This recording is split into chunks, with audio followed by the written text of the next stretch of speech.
Underground dialogue. We gon' tell the truth. We ain't scared like a lot of y'all. Matters who they are. Do we bow? No, not at all. Dropping bombs on this wicked world, so it gotta fall. Underground dialogue. We gon' tell the truth. We ain't scared like a lot of y'all. Matters who they are. Do we bow? No, not at all. Dropping bombs on this wicked world, so it gotta fall. From the industry to the Oval Office, we expose the darkest motives of them all and disclose what the protocol is. Thinking and moving logical, stopping every maneuver possible, and apologizing for truth is not optional. We gon' help you with what you go through, reshape and mold you, and sweep over them weak lies they told you. If you living with no clue, we gon' deprogram the old you, and you get to keep your soul too. What up, man? It's your big brother K Reno. It's your boy Key Stove. Y'all are tuned in again to another episode of the Underground Dialogue Podcast, where the name speaks for itself. And tonight, man, you know what, bruh? It's a lot of people in this city and in the world that could say that they was a part of history. Yeah. It's people that could say that they made history, they did historic things, but it ain't too many people that can say that, look, I was there in the beginning, in the crafting of the history. Yeah.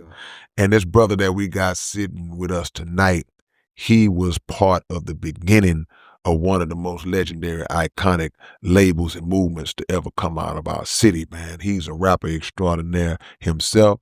He got game for days, branding, marketing, hustling, get it out the mud. And, you know, he one of the realest cats that I done came across, and we honored to have him sitting in the legend seat right now.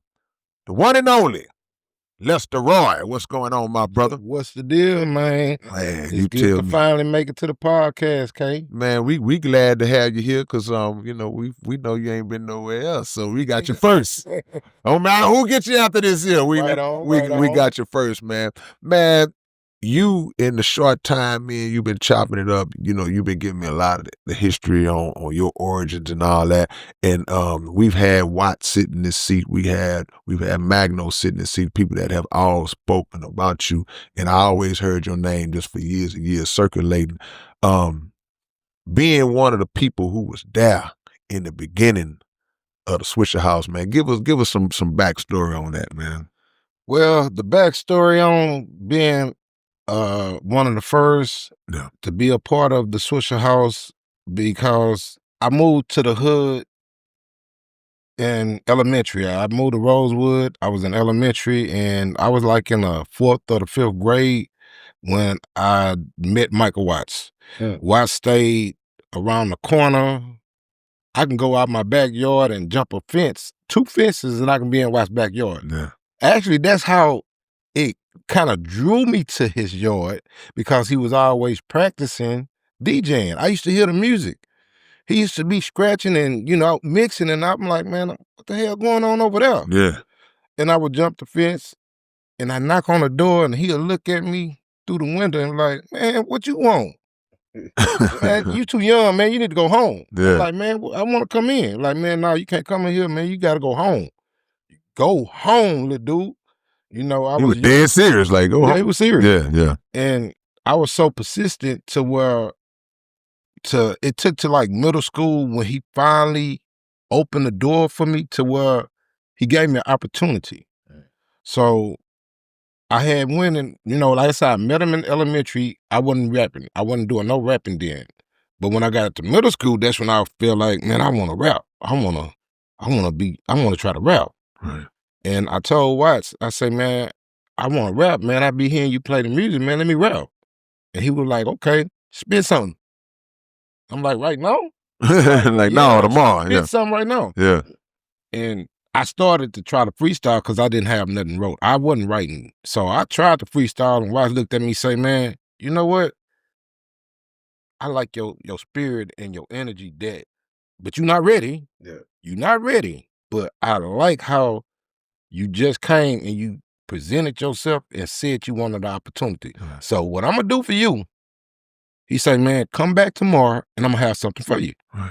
I was like, okay. So the next day I came by the house, and when I came by, he had a 180-minute instrumental tape for me. He had instrumentals on both sides of the tape.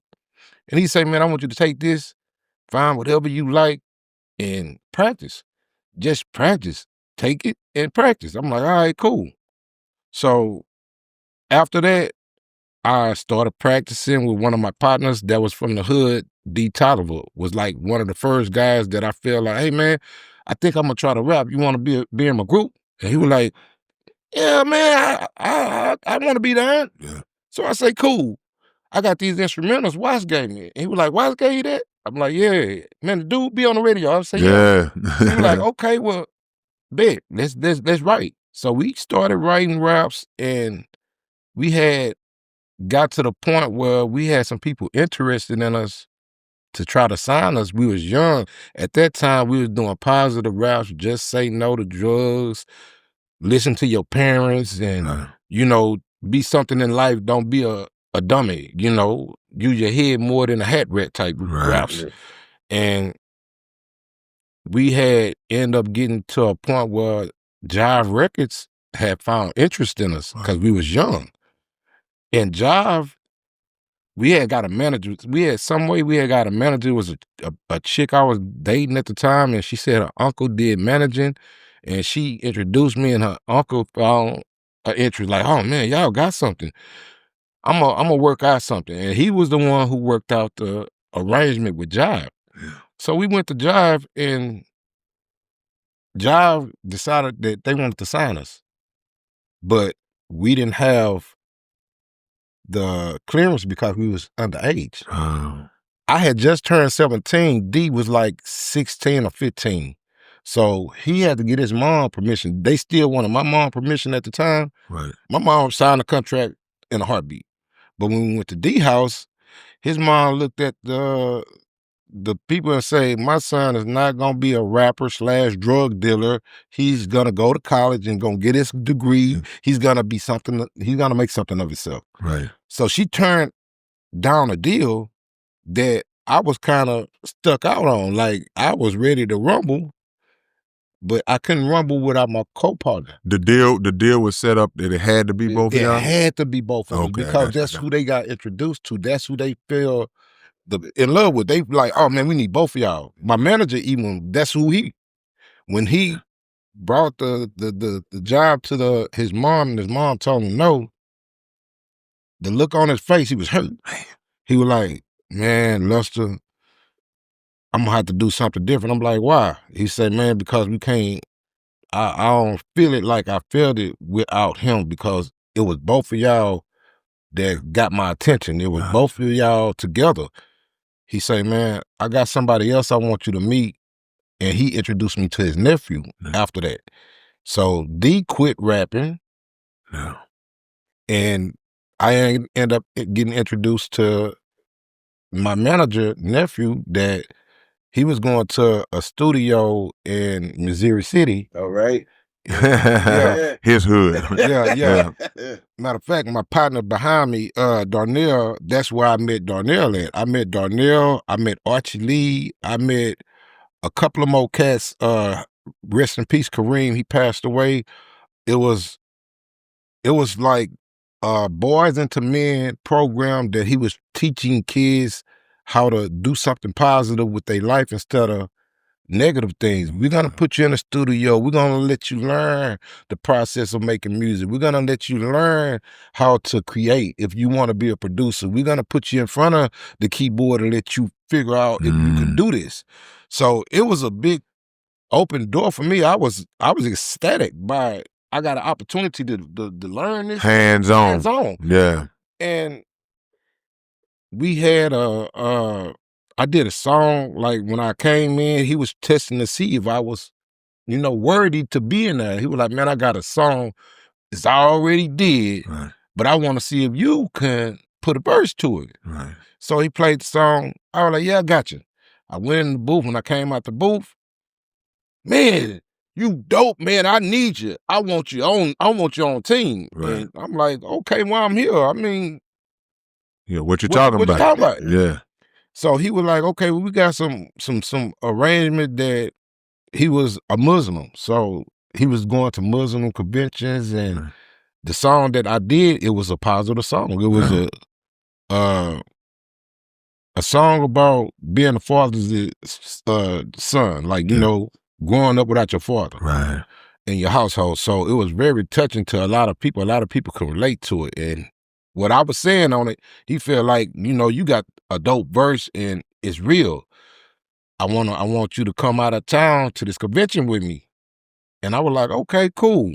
I went to the convention, me, Archie, Darnell, Kareem, we all went to the convention. And when we got to the convention, it was just surprisingly how he was doing certain things that I feel like it wasn't fair for the artists. Like, we the ones that people were buying the music for, but you getting all the money. yeah. We selling. Welcome to the industry. Yeah. We selling the tapes that we are on to everybody in the convention center. They were like, well, who's on the tape? Well, I'm on the tape. Right. Oh man, well, I want you to sign your autographs. We were signing autographs and taking pictures and doing stuff like we was big then in a Muslim convention. Right. But he was looking at us like, yeah, y'all gonna do what y'all need to do. Or he like talking like he pimping around. Oh yeah, he was talking like he was big pimping. Yeah. And I didn't buy it. I didn't like it. Right. So I was like, man, look, you ain't gonna talk to me like, like I'm some peon at the end of the day. Yeah. I deserve respect, and you're not gonna handle me any kind of way. Cause he, on a plane trip, he said something to me and it kind of, it got under my skin. And then, like I say, with us selling all this merch for him and me seeing all the money that I'm putting in his bag and I got to give to this man and wondering like, okay, is where my gonna cut? break me out for something, and at the end of the day, you know what he gave me, K? I'm scared to hell. Yeah. Oh no, he gave me more than advice. He gave me a Muslim dictionary and told me to learn and study it. Now you just made $7,000-8,000. And like I say, this back in the days, that's a whole lot of money. A lot of money now. Especially for young men to actually touch and knowing that it came from what you did. Yeah. They buying this because they hearing what you say on this song. Right. So at that point, I think me and Archie, we was on the plane home. I was already pissed. Like, I ain't fucking with this dude no more because it ain't right. Right. And Archie was like, he had said something that pissed Archie Lee off too. Archie Lee was like, man, I'm with you. I said, well, shit, what you want to do, man? You want to link up and do some music together? Because, like I say, it was 4 guys. So Archie was there separate from y'all. Yeah. Y'all just happened to come together through Homeboy being the common link. Exactly. Okay, cool. That's when I met Archie. I met Archie then. Gotcha. But I met Watts first. Right. You feel me? So when I met Archie and I told Archie, I was like, hey man, let's get together and see what we can come up with. Archie was like, bet, when we get back to Houston, man, let's work it.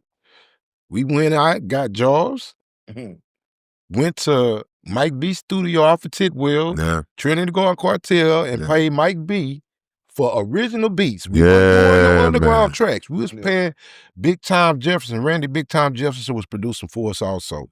We was paying for original songs to get produced. We wasn't trying to just rap. We was trying to make a connection with whoever heard our stuff. So we wanted to make sure we dedicated time to structure the songs. Right.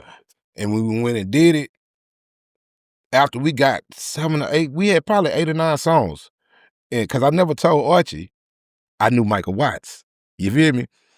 I was just seeing if his work ethic was going to be high. Right. And once I said, oh, he working, we done wrote 5 songs. We was doing when rest in peace, Wicked Cricket. When Wicked Cricket was alive, he was doing a talent show. Yeah. What was it at? Which one? Which one? He did a billion of yeah.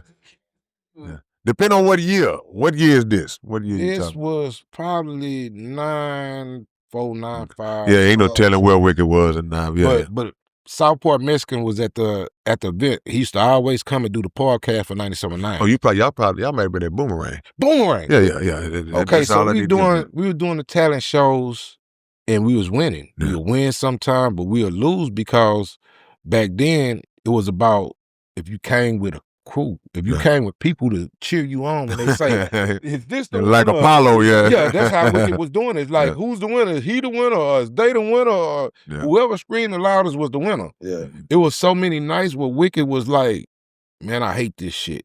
And I'm like, man, why? Man, because it's not fair to the good music bringers. Man, y'all got some hit. Yeah. Wicked used to tell me, Wicked, after all that, Wiki used to always want to sit and talk to me afterwards. Just to confirm, like, man, the game is rigged. Y'all supposed to win. Y'all song go harder than everybody that was out there.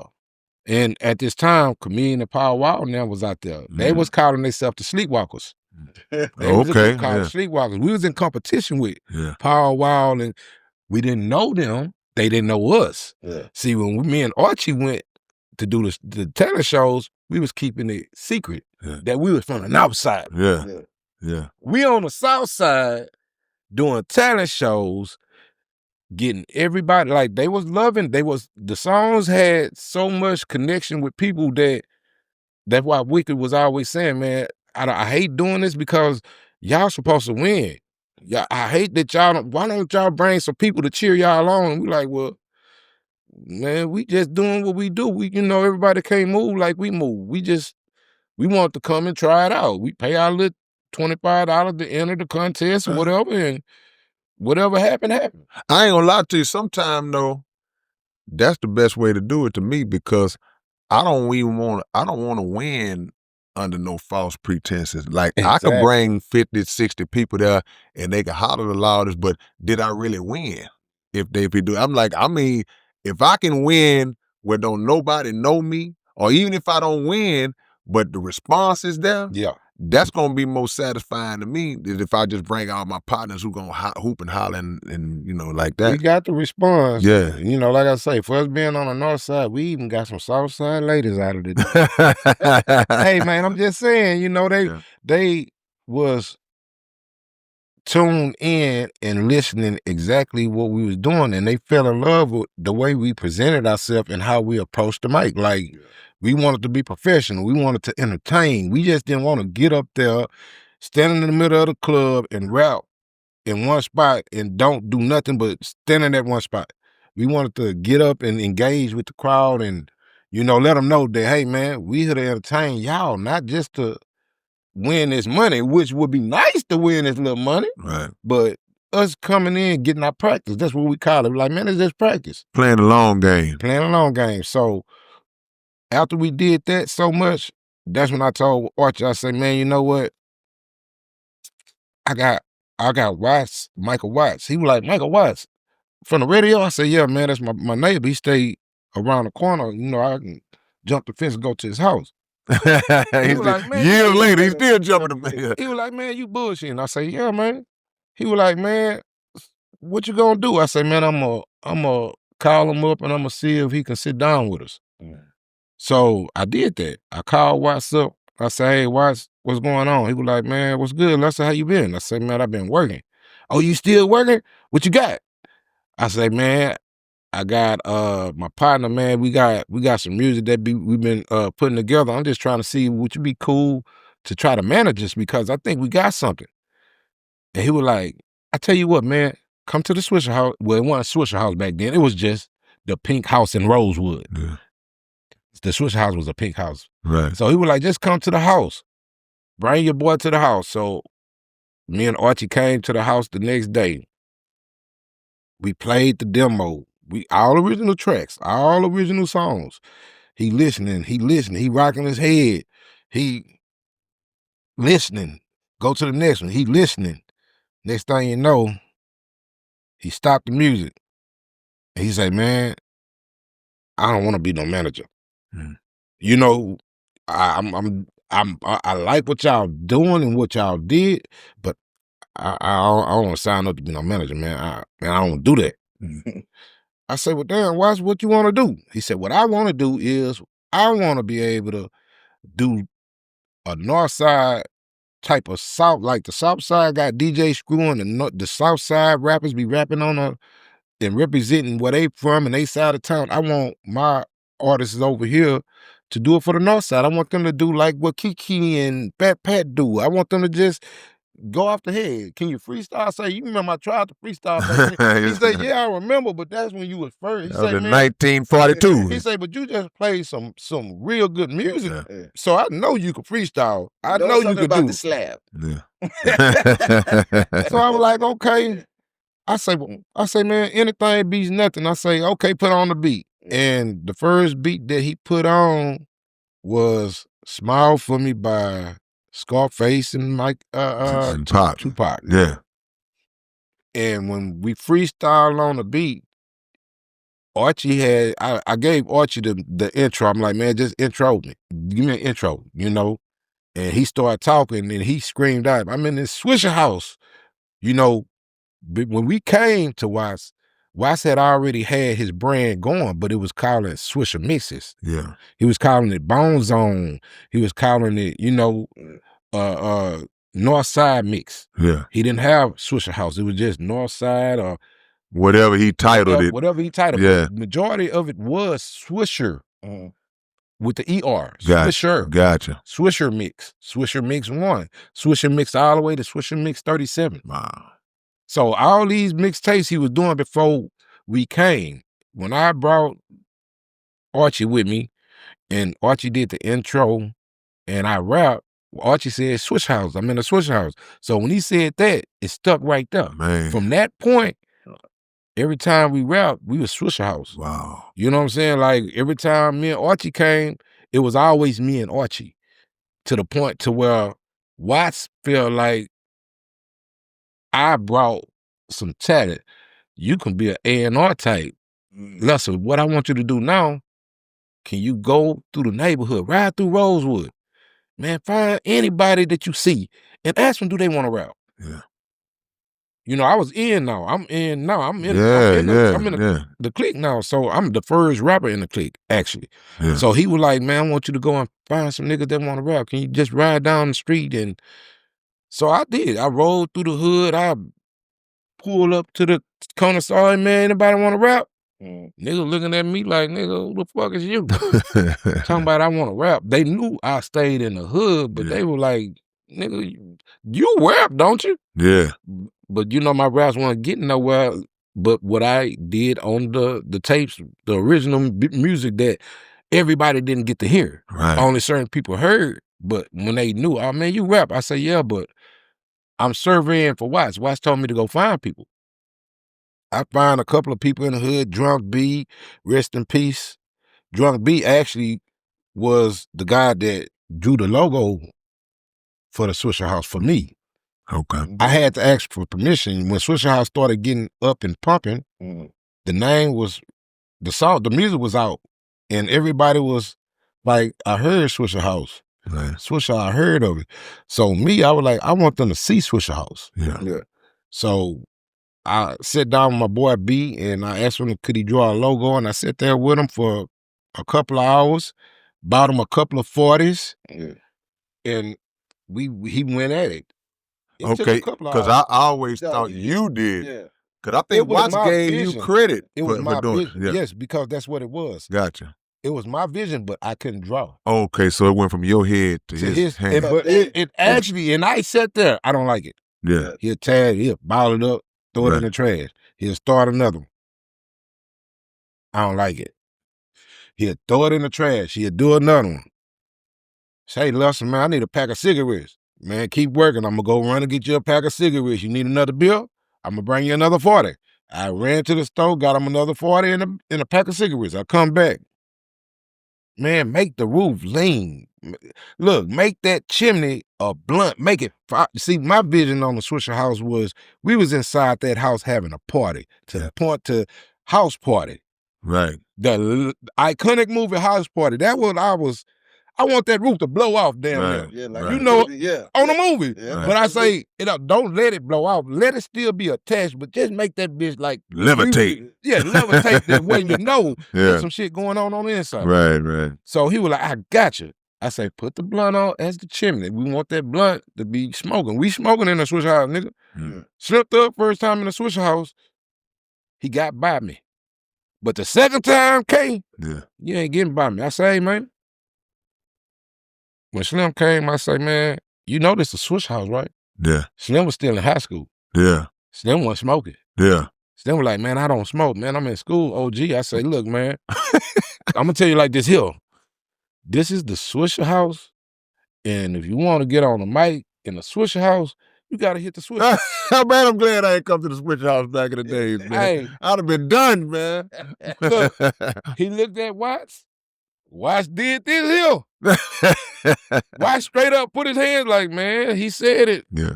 But he had already been on the mic, though. You feel me? He had already did one song. Right. I wasn't there. Right. But the day that I came, I'm like, nah, nigga, no. This is Swishahouse, nigga. You gonna have to get your initiation gotta be proper. And he hit it, but he didn't. Bill Clinton. I say, you know what, Slim, you good. You good. I'm just, I was really fucking with you. Yeah. You good. Right. And Slim made history. Yeah. You know what I'm saying? So you and Archie rapped on the very first ever Swishahouse mix ever. The very first, I'll tell you like this. That had rappers on it. See, this the thing. You got to understand, Watts was in that zone to where he was just trying to find him on the mixing and chopping and find out, he was just doing a lot of mixtapes. Right. And people in the hood before me, it was people in the hood that went to to the house. To the house. Yeah. And rapped. Yeah. But they wasn't Swishahouse. Gotcha. Okay, like David Glenn and Lit Alvin and Kilo G. Kilo G was Swishahouse. Yeah. See, that was the first. See, I have to explain that too. It's levels of Swishahouse to the point to where the first wave, is cats like, see, I'm finna name, just like you say Kilo G. Derek Lee. Kilo G, Yeah. Derek Lee, Big Red. It was Crazy Man. It was Peep Game. It was Dollar Jones, Shoo. It was Bullet Wayne.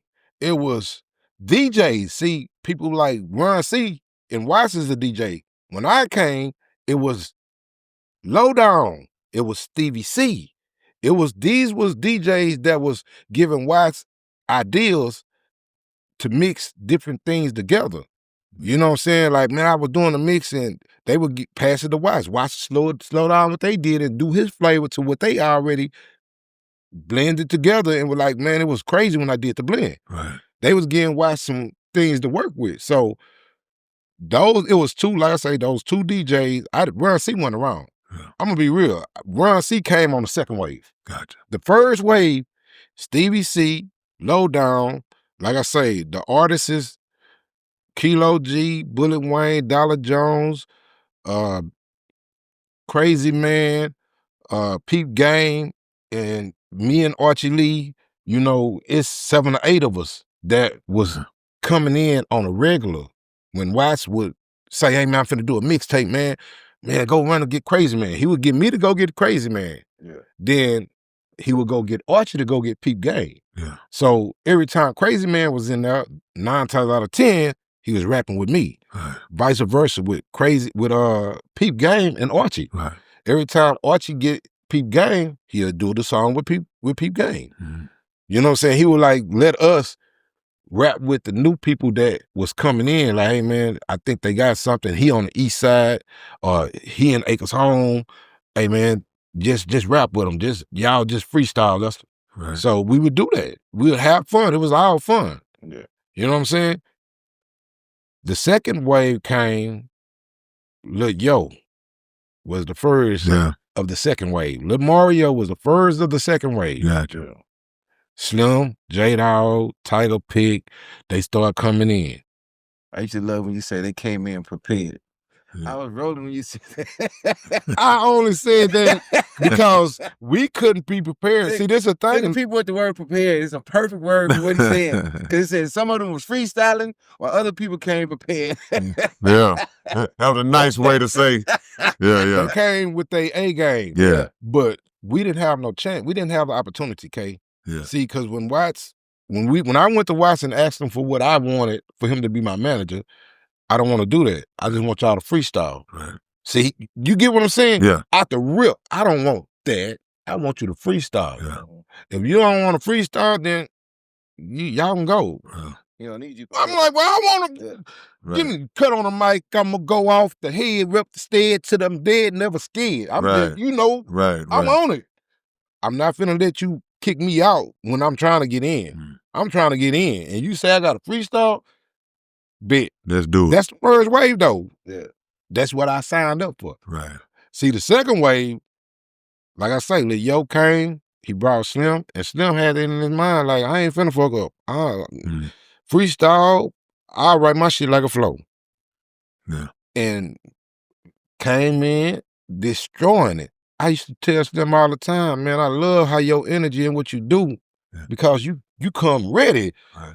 But we didn't have that on us. We couldn't do that. You feel me? Because what I said I already gave us our lane. Y'all come in, y'all need to freestyle. Represent the hood, but don't say my street name, because, see, that's the thing. Rosewood had a very bad reputation. Right. Yeah. Rosewood was really segregated to where it was separate, the front and it was the back. Swishahouse was in the back. Now, when I say we was kind of separate, because the hood had the reputation for breaking for swingers. And when they broke people for swingers, they brought it to the back of the hood.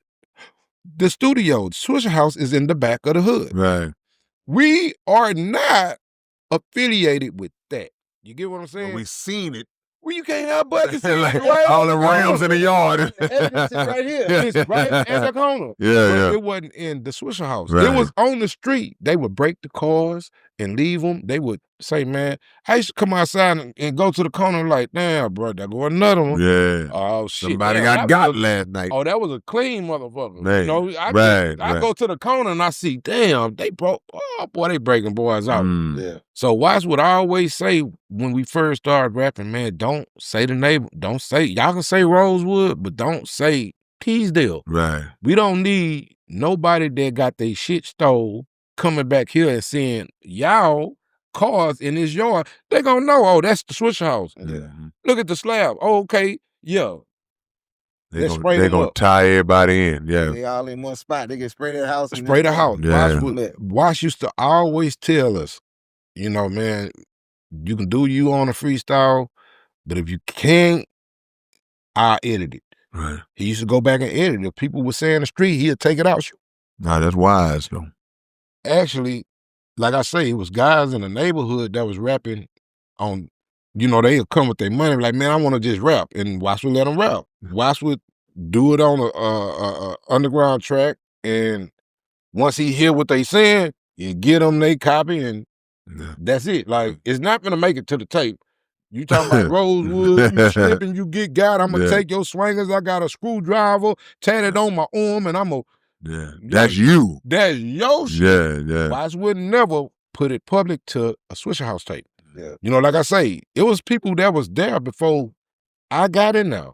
And like I say, when I got in there, that's when I said, Archie had screened out Swishahouse.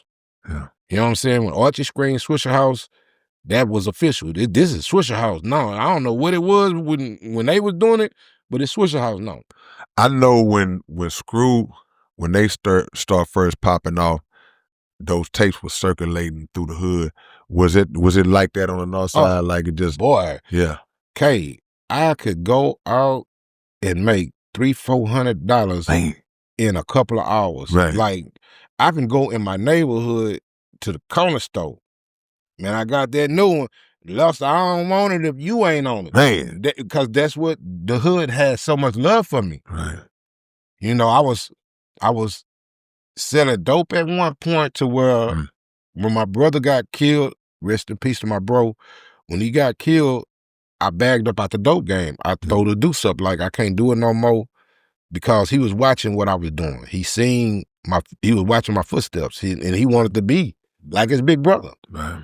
And I'm like, I didn't want his attention on that. I wanted his attention on the music. Like, bro, focus, try to be a rapper. Why don't you write some, like, but you doing this and you doing that, why you don't want me doing this and that? Right. I'm like, bro, because it's me. I'm the big brother. You the little brother. You don't need to do this. Right. Man, well, I want to make some money. Well, damn. If you ain't gonna give it to me, I'll go find somebody that, you know, I was faced with my brother, you know, telling me if I didn't put him in the game, that he was gonna find somebody that would. I'm gonna get it anyway. If you don't help me or you help me, I'm finna do it. You know, and at that point, I helped him. I gave him some dope, and I regretted it. But, you know, at the end of the day, I didn't want what happened with me giving him dope, somebody else give him the dope and they don't give him that little leeway if something happened. Right. Something did happen when I gave him dope. He lost dope. Yeah. Somebody stole that him. wouldn't have been acceptable outside of you. It yeah. would not have been acceptable, and they would have probably wanted to put their hands on him or hurt him. Right. So I ended up getting it to him. And like I said, I regretted it, but he still was like watching me trying to get out of that. He seen me trying, but he wanted to be a part of it before I left it. Like, man, nah, man, you can't do it, man. Let me get some of that. You got this nigga getting money, that nigga getting money. You helping all these niggas getting money, but I'm your blood. You won't even put me down. You know, that was the talks that he was giving me. That's why I had to soften up and like, you know what, bro? I don't want to give you no dope, but man, shit here, man. Yeah. And I gave him dope, and he went out and he lost dope, and I put my foot down firm, like, hey, man, see, that's why I didn't want to give it to you, because if it was anybody else, I'd have been slapping you in your head and telling you still owe me my money. At the end of the day, I'm telling you, I'm squashing it. Don't worry about that money, but I ain't giving you no more dope. Yeah. I'm done. And he was like, well, shit, if you ain't going to give it to me, then I'm going to get it. And, you know, me not catching that to the point where he said, if you don't give it to me, I'm going to go get it. I knew what he was saying. Like, man, we finna find somebody slipping and we gonna run up on him and we finna get the dope. And that's what he did. He ended up getting with somebody that told him that we can get this, we can do this, we can hit this lick. Yeah. I was actually on a show in Prairie View, Swishahouse. We had a show that night that my brother came up missing. He came up missing the next day. But it's like the people that he was with, they didn't want me to know because they knew what I used to do. They feel like I still did it. So I'm not finna tell that crazy motherfucker that I left his brother hitting the lick. You know what I'm saying? Like, they supposed to been watching my brother, and the owner of the house pulled up and they left my brother in the house. And the person whose house it was a ex-police that got fired from the force because he was taking dope from the people that he was busting, and he was giving it to his son. See, my brother now was watching his son sell dope. They felt like they was hitting these young niggas, but it was the police that was giving the dope to him. So they went to the house thinking that, you know, they watched the house. They used to kick dope. That's what they was doing. They was in and out. They would go in, kick the dope. Once they find what they want, they gone. Yeah. But this time the dude came back while my brother was in there, and instead of them trying to get him out, they left him. And as soon as I got back in town, the dude ran up to me and was like, hey, man, you seen your brother? Man, man, why you asking me about my brother? Y'all got a car together, homie. He went half on a car with you. What, you should be telling me where my brother at. I just got back in town. Oh, man, I don't know, man. I ain't seen him in like, dude, why you nervous? What's going on? Right. You know what I'm saying? He already had my antennas up when he first approached me. I didn't really get on top of it. I'm like, you know what? I'm gonna pay my brother. I went to my people's spot where we was trapping at, cause like I said, I was putting my homies on. They was trapping, and I told one of my guys, I said, man, page my brother phone, the pager right quick. He paged him, and 10 minutes later, the morgue called, and the niggas start screaming, and he hung up the phone. Oh, hell no, listen, no, fuck that shit, no, man. I said, man, what's going on? Man, that was the morgue, man. I say, bro, did you call my brother? He said, yeah, man, I called your brother, man. I ain't trying to, nah, man, fuck that shit. I say, bro, look, page my brother one more time. And give me the phone when the phone ring. 2 minutes, the phone ring. It's the morgue. They describing my brother. I'm in the trap. I say, you know what? I'm done. And they looked at me like, bro, that's your brother. I said, yeah, man, that's my brother. Man, you coming back? I said, I'm done. Right. And I walked out the trap, and I went to my mom, And when I got to my mom to see how she broke down and how, she got that call right after me. Okay, And so I had to take her to the morgue. I was so fucked up that I didn't even want to go inside. I'm like, man, I can't do it. I can't do it. I can't do it. No. But I had to be there for my mom and to try to help her get through losing her child. Right. Like, it's different. I'm losing my sibling, my brother. She's losing her baby. And it really tore her apart. And me watching her suffering, like, in pain, it just turned me into something else. Yeah. I started going into dope. I started doing drugs. I started doing Sherm, I was already sipping drink, and I was taking Valiums, and I was doing, man, I started doing everything, and I wasn't listening. I wasn't hearing the people really who loved me, wanted to see me snap out of what I was in. Like I say, I was getting money. I let that all go, man. I don't want it. I went back to my people and I said, man, give me $1,000. Y'all gonna have everything. I put the $1,000 toward my brother's headstone. Right. And my boy was like, Pooh, my boy Pooh, what it do, Pooh, baby? Pooh looked at me like, bro, is you serious? Lester, it's more now than that. I say, man, you know what, fam?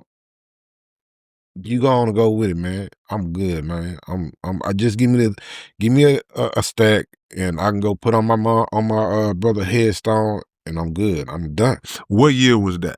That was 98. 1998. Okay. So at that time, what was the level that the Swishahouse was on around that time? It was popping then. We was just peaking and getting a good flame up. Like, that's 97 is when I did the logo. Yeah.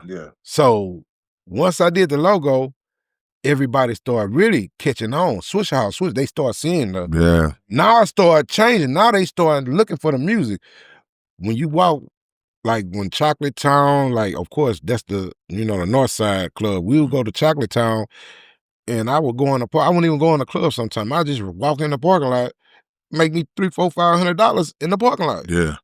Because everybody pulled up when they got the music on. Hey, man, I got the new Swishahouse. Boom.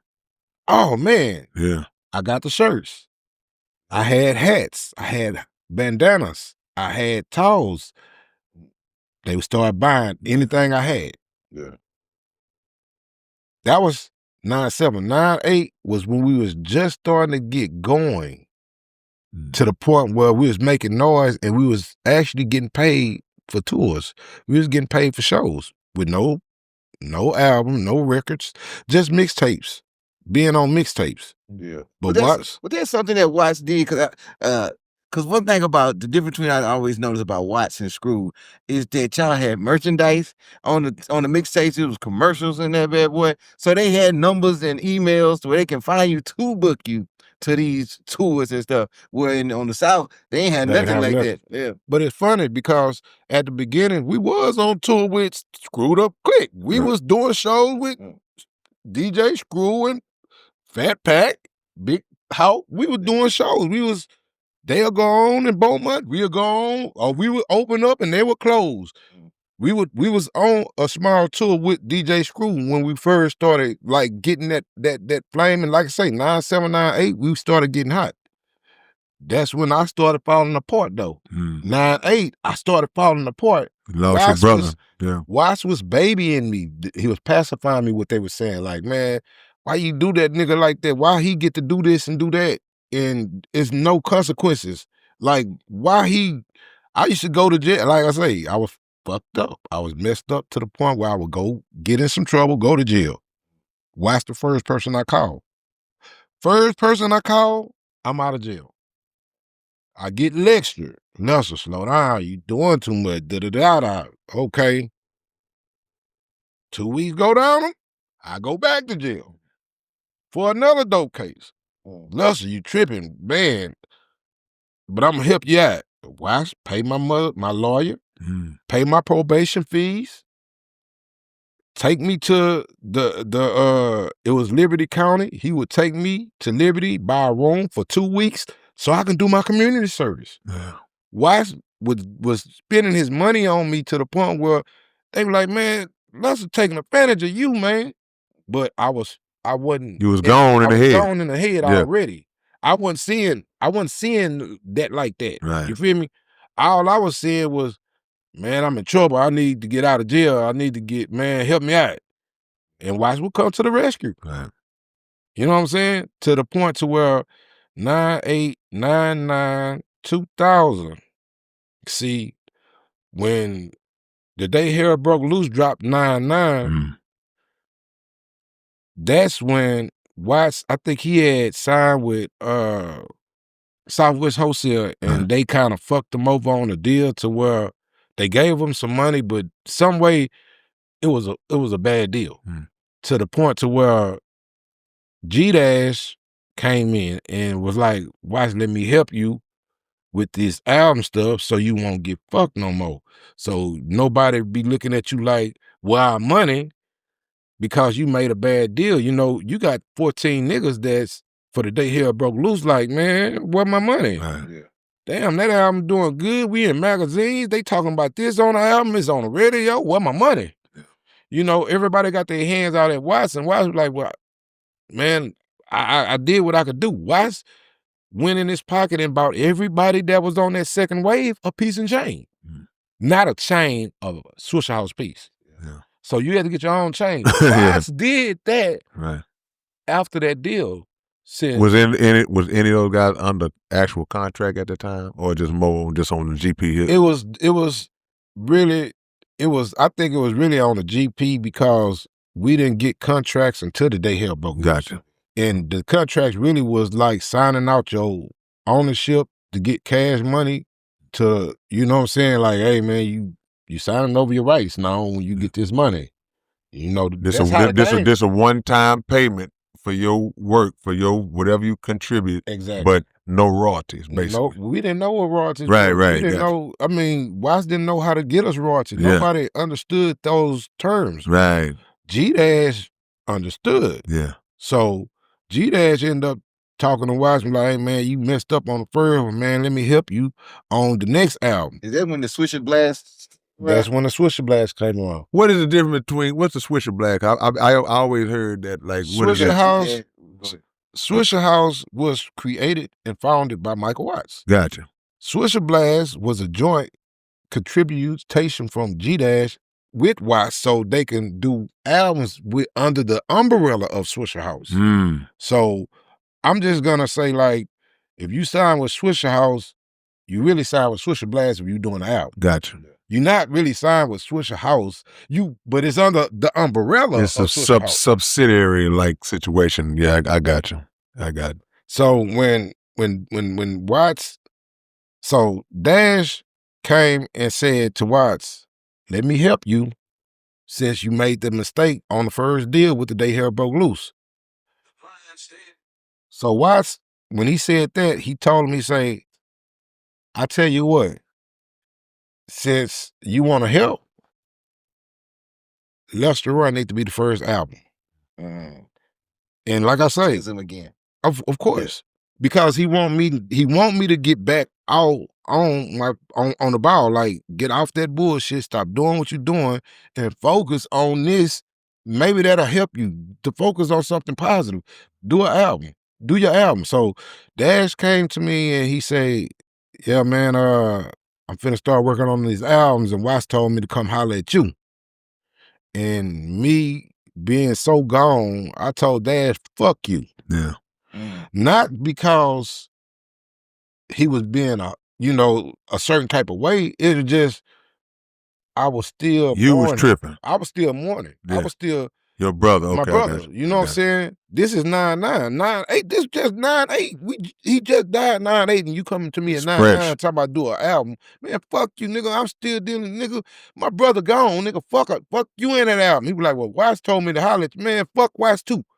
Yeah. That's just how I was. Right. I was gone. Like I say, when you own stuff and you trying to relate, you don't relate the right way.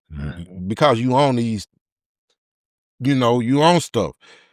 And I responded the wrong way, and he took it back to Watts, was like, see, he ain't ready. Watts still believed in me though.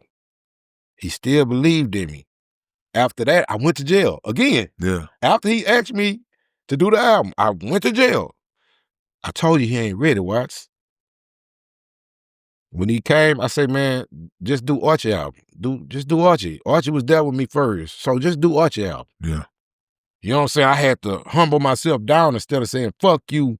I'm like, you know what? Just do Archie album, bro. Right. Just do. Archie was in there with me. Just do Archie album. And he was like, all right, you know, if I do Archie album, you know, your album gonna be the very last album. You know, G-Dash was really like, I'm fed up with you on the cool. Yeah. I'm not finna ask you no more, basically. You're gonna be the last album that come out on the Swishahouse if you don't do this album, Lester. That's how he came at me. So I'm like, well, nigga, get to Archie then. I feel better if Archie had it than me right now because I can't focus, man. I'm throwed off. My whole equilibrium is not focusing. I can't focus right now. Right. So he went and did Archie album. And Archie reached out and got me on some songs. I was in and out of jail when Archie was recording. I go to jail. It was just I was a headache. Like, you know what I'm saying? I really was. Right. So when I got out the next time, when I was doing the shirts, like, you know, like I said, I did the logo and I started printing up shirts and towels and hats and everything. The people that I was getting the press from, they presented a deal when I got out of jail because I was spending so much money on the merch. Right. So now they look at me like, you the owner of Swishahouse.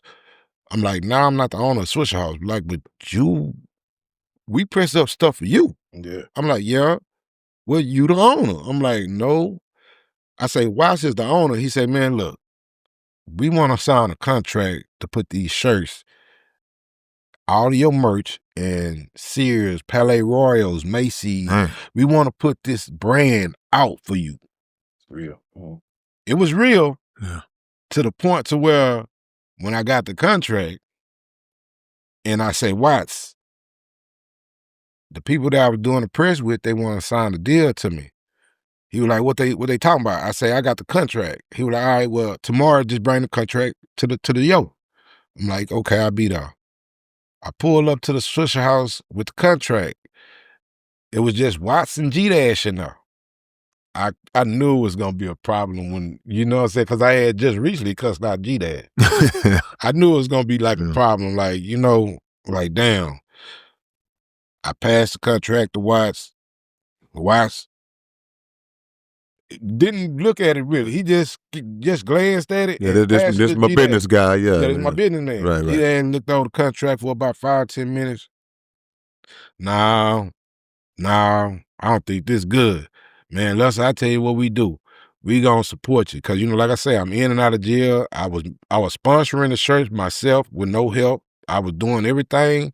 But when you go to jail and you lose money, you know, Watts was helping me, but that don't mean I wasn't spending my money too. Yeah. You feel me? I was losing, well, I was fucking off my money, you know, of course. But I get out and when I said, okay, so what I need to do? Man, don't worry about it. We're gonna help you. That's what Dad's saying. Like, man, we're gonna sponsor you. Just don't sign that contract. I'm like, all right, cool. After that, 2 weeks later, I was kicked out. Yeah. Kicked out of Swishahouse. I was kicked out. Watts had to call me because, like I say, Dash was new management. It was like new management say things need to change. And in order for us to get to this next level, new management got to be able to control the narrative. New management is like if you got a apartment and they sell out to a new person and now they got new management and now your mortgage, your rent changed. Yeah. It's like now you can't have company after 12 o'clock. Yeah, the rules and everything Now, changed. Yeah. Everything changed. So I'm looking at it like, okay, what I need to do? Watts was like, man, you can't do nothing, man. I just can't do it no more, Lester, man. I can't do it. And me being on, you know, where I was at, I cussed Watts out then. You know, nah, nigga, you need to come see me. Nah, nigga, I'm not coming to see you. Anything you want to say it right now. Let's just say it on the phone.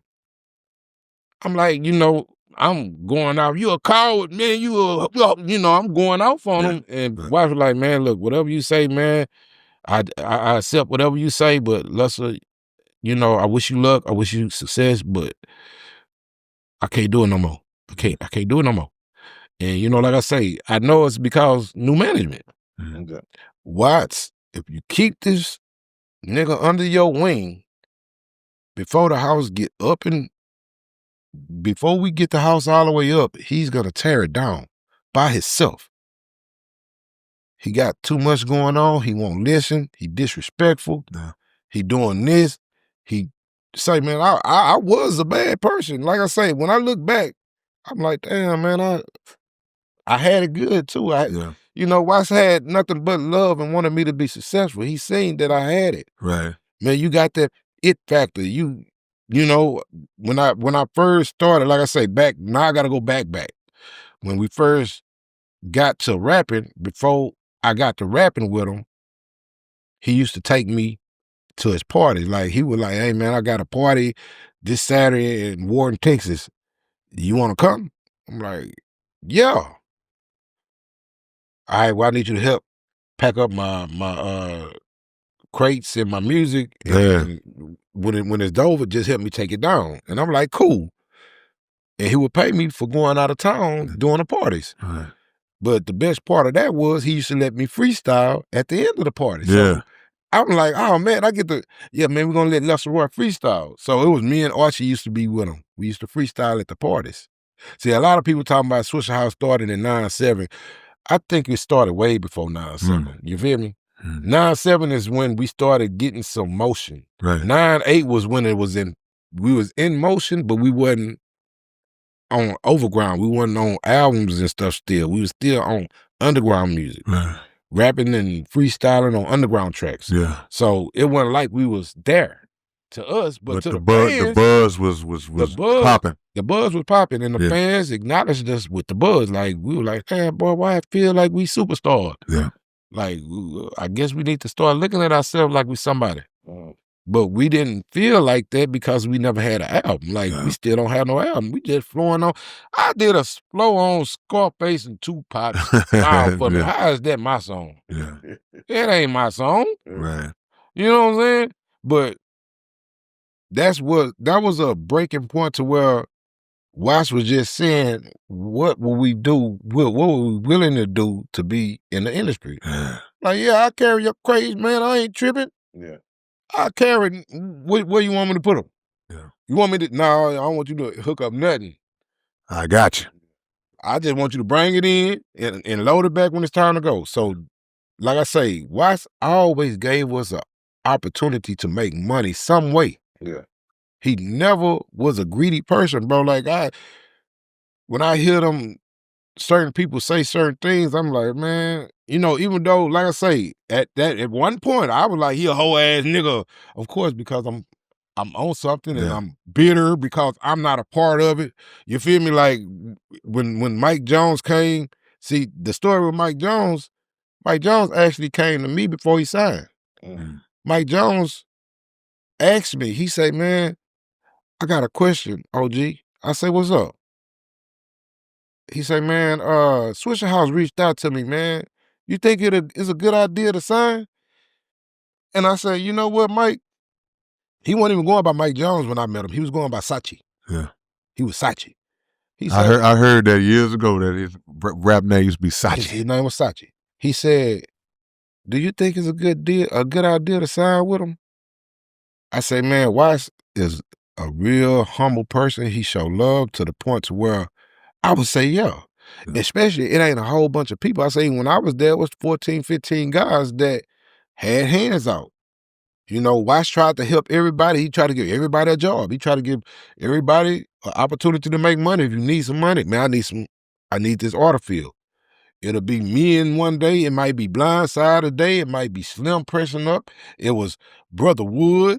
It was, you know what I'm saying? Like I say, it was the second wave. That's who did the press. The first wave, we didn't do no pressing on the first wave. Watts did all that himself. Right. Yeah. He did all his burning on his tapes himself. By the time the second wave came, like I say, I gave y'all the 8 on the first wave, the second wave, Lit Yo, Slim, Lit Run, Blind Side, J-Dog, Salvor, Big Pig, Tiger. yeah, I say Tiger Pig, A.D. Green, Al Bolden, shit, my little brother even came in and That's got a on hell my of a song. roster you naming that boy. Lil Pat, Yeah. Chameleon and Power Wow. See, Chameleon and Power Wow came in through me actually, because Power Wow reached out to me. And when I say this, Paul reached out to me when I was selling shirts, and he was doing the promotions for Cash Money and No Limit. I think it's Cash Money and No Limit. And he approached me. He was like, "Man, let me get some of them shirts, man. I can get off them. How much you want for them?" And I was like, you know I know you, huh?" But I never really pointed it out how I knew him. He was like, "Man, just give me some and let me see let me show you." So I was like, "All right, bet." I gave him about 20 shirts. 3, 4 days later, he come back to the house with some money. And he give me the money, and I'm counting the money. I was like, "This too much money. You supposed to get your percent for selling them." He was like, "No, man, I don't want it, man. Just give me some more shirts." Oh, okay. I gave him some more shirts. He went out and sold them. Came back. "Here you go, Paul, man. I told you I don't want it."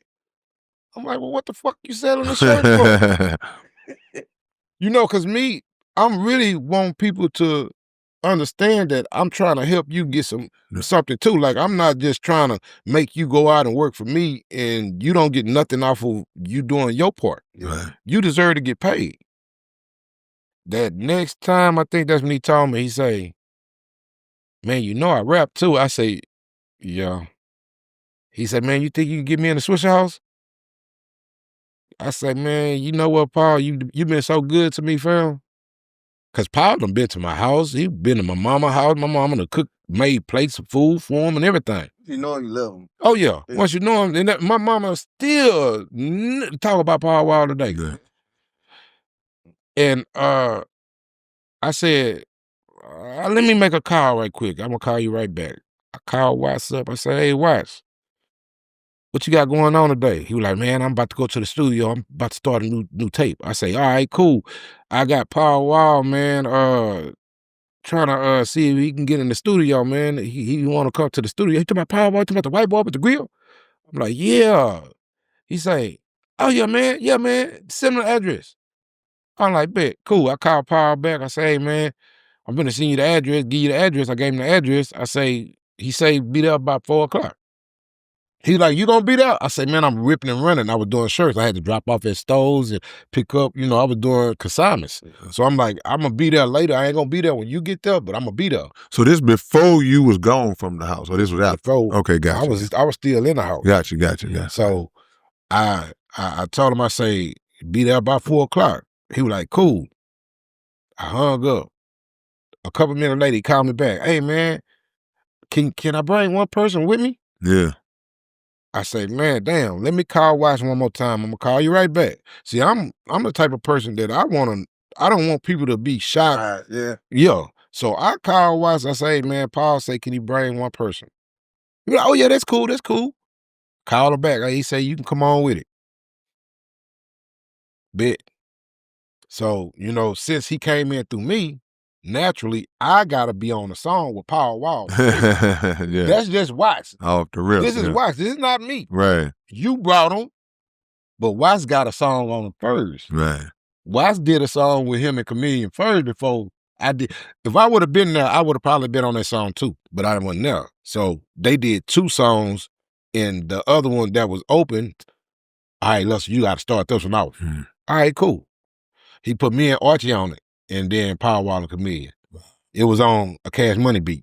Of course, that's what they was on. Right. And at that time, like when I brought Paul, because Paul was like the last person I brought in, because see, when I say I brought in people, now I gotta go and say actually who all I brought in. Like I say, Archie, I brought in T. Ferris. Man. T. Ferris was selling tapes for me at Smiley High School. And he was doing so well, Watts asked for him. Hey man, can I use your partner? I'm like, I ain't got no contract on him. All right, well, tell him to come by and holler at me. Yeah. So I son T. Ferris, and they build a relationship. And like I say, this is right before I got kicked out. Yeah. Like right before my brother got killed, right after my brother got killed, that's when T. Ferris came about. Lil Ron stayed on the Swishahouse street, but he was 11 and 12 trying to come in. Watts would never let him in. He kept asking me, OG, let me in. I said, man, I can't let you in without Watts approving it. Right. I said, but what you do, just keep coming. I said, don't stop coming. I said, Yeah, that's what you did. That's what I did. Yeah. I say, don't give up, bro. Like, I done hurt you, Ralph. You got something. I fuck with you, Lil Ron, but I can't make the call until Watts tell me to go find somebody. If he tell me to go find somebody and you on the street, I'm picking you straight up. Right. But until that happened, just you right down the street. You see us pull up, come knock on the door. And that one day that he got lucky, me and Slim was there, and Slim left the door open. And he walked in. He walked in. Yeah. Lil Ron walked in the Swishahouse, and it was history from there. Yeah. Yeah. Watts had to talk to his dad because, like I say, Lil Ron, 12, 13. Like, Yeah. he was a baby. He came, and after he came, that's when Paul and Chameleon. Yeah. Those was the last that I brought in. Like I say, Archie, T. Ferris, Lil Ron, Paul Wall, and Chameleon. But it's people before that on the first wave. Like I say, of course, Crazy Man and, you know, the other guys that was there. Right. Honeycomb came and did a flow, and my boys from EIE came and did some music down there. You know, I went to school with Mr. Clean from EIE, so I was really trying to get my people in. Like, man, I went to school, man. You gotta let my people in. Man, you know, it's always hard for the first people that cut down the trees and cleared the land. Cause you naming names of people that, you know, I'm not familiar with that deserve to be mentioned because they was there in the beginning to build a foundation. Right on. Now then later on, you know, we see the greats that came up out of there. What was your thought process once you was gone from the Swishahouse and then boom, it just, next thing you know, you see all these brothers, Paul and Slim and Camille and Mike. What was your thought process, and how had you advanced, if at all, from clearing your mind from the dope, the depression, and all that? Actually, I was pissed off. Yeah. I was upset because I felt like I was supposed to be a part of it, because You were there in the beginning. I was there at the beginning, and when Watts was passing out contracts down around the day Hair Broke Loose time, he didn't give me a contract. You know, he solidified me as, I told you, Lester, you Swishahouse for life. Yeah. You don't have to worry about no contract, bro. Like, man, you're a part of this for life. He told me that way before. Like, man, you for life. You helped start it. You helped create. You helped build. You for life. But me going through the depression and the drugs and not being focused, it made me bitter. I wasn't mad at Watts. I was mad at him at first because I felt like, nigga, you can at least talk to me. Mhm. Yeah, he was like, man, I done did all my talking. Man, I done talked to my face blue. I don't want to talk no more. And I feel abandoned then, like, man, this nigga abandoned me. Like, he told me I was there for life. The nigga won't even give me 10 minutes on the phone. Yeah. And, you know, I've been it all. I never did no real diss record to Watts or some shit like that. Like, I feel like, man, it ain't no sense of me doing something for a diss that he actually gave me my start. He gave me Yeah. my name. He helped people, you know, get to Lester Roy. If Watts didn't open that door, nobody would know Lester Roy. Yeah. And he got you out of jail over and over Oh, again. He kept on trying to he kept on line you back up. trying to line me back up. Yeah. And like I say, when he had enough, it was because, like I say, new management. New management was like, hey man, you're gonna have to do something different because this dude is not, he's not in a state of mind to be productive. Like, Yeah. we need a steady production, and he's not gonna give it that. Yeah. Let me ask you, I'm gonna ask you real quick, Keystone.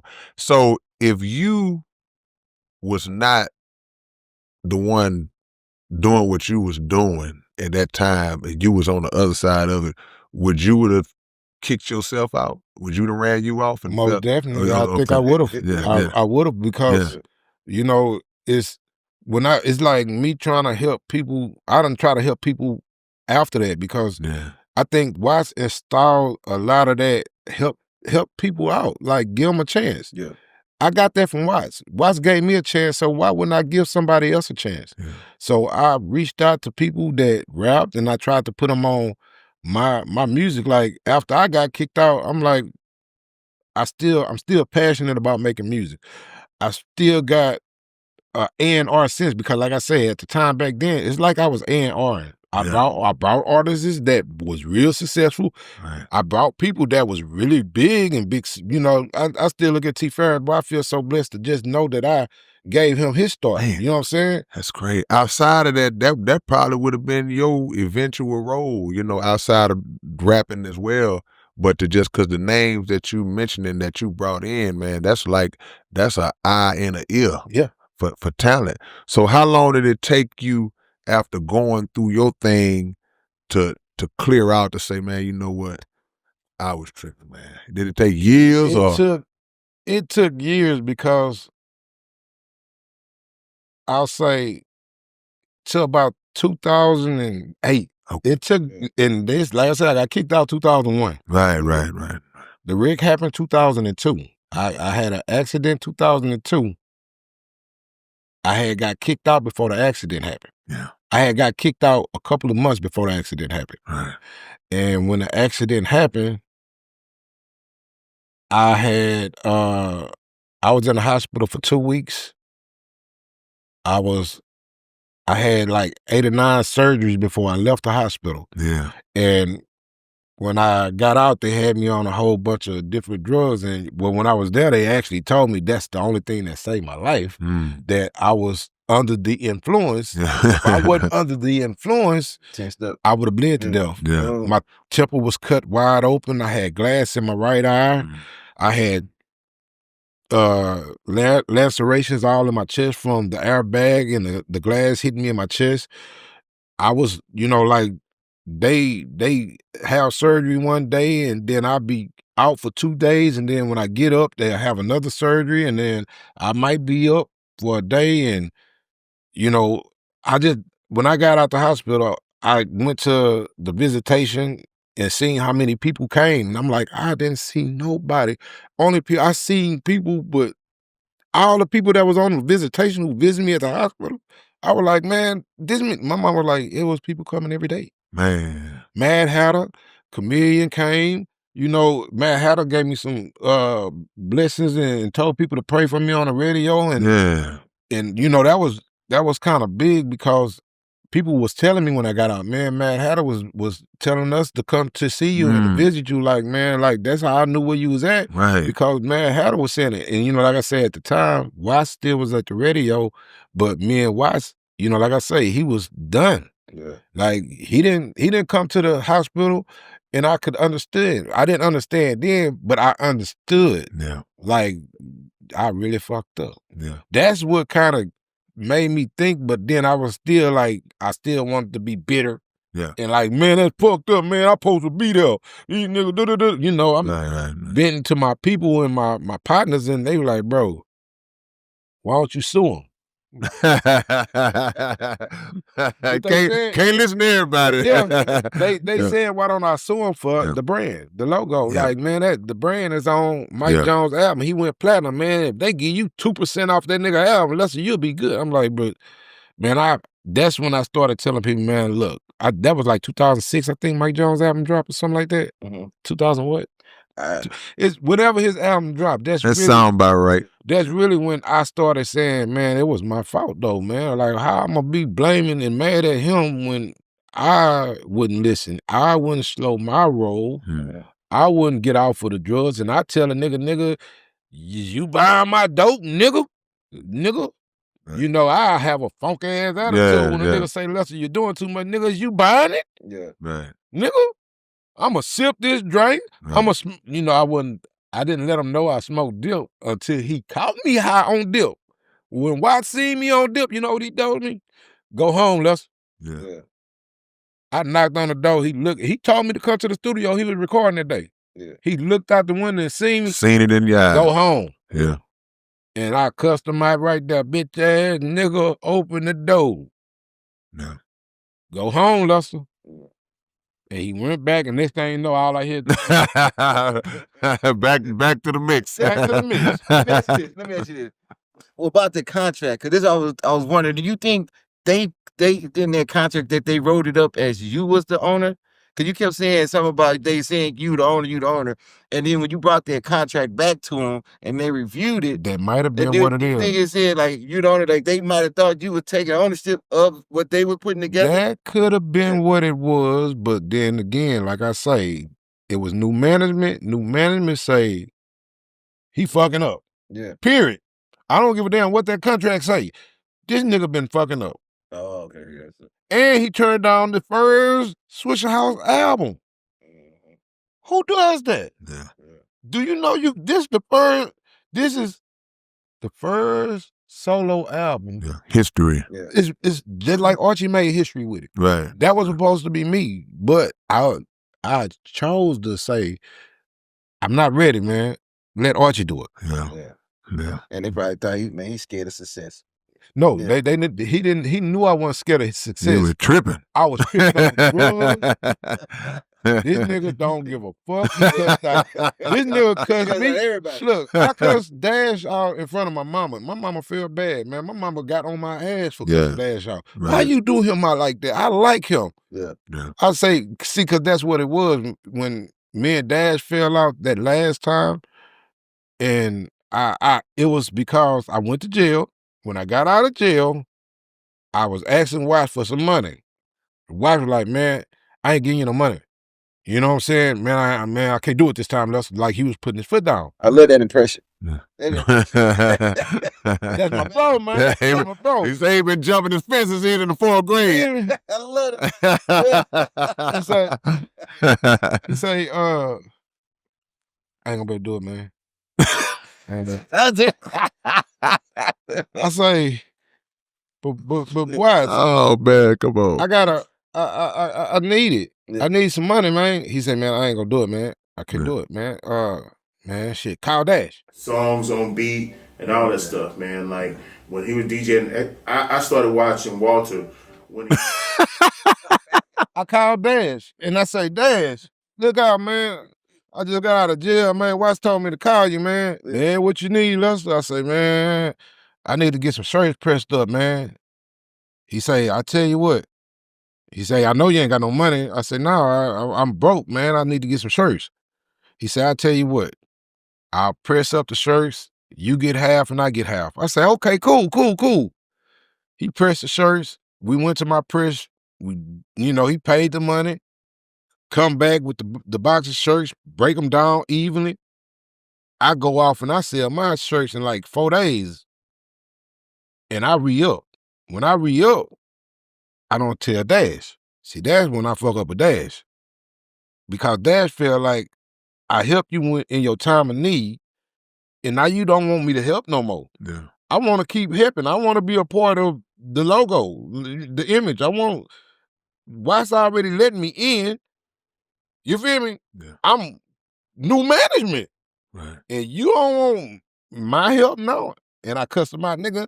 I was doing this shit before you came, nigga. I don't need your motherfucking ass. I went off on him. Right. In front of my mama. Yeah.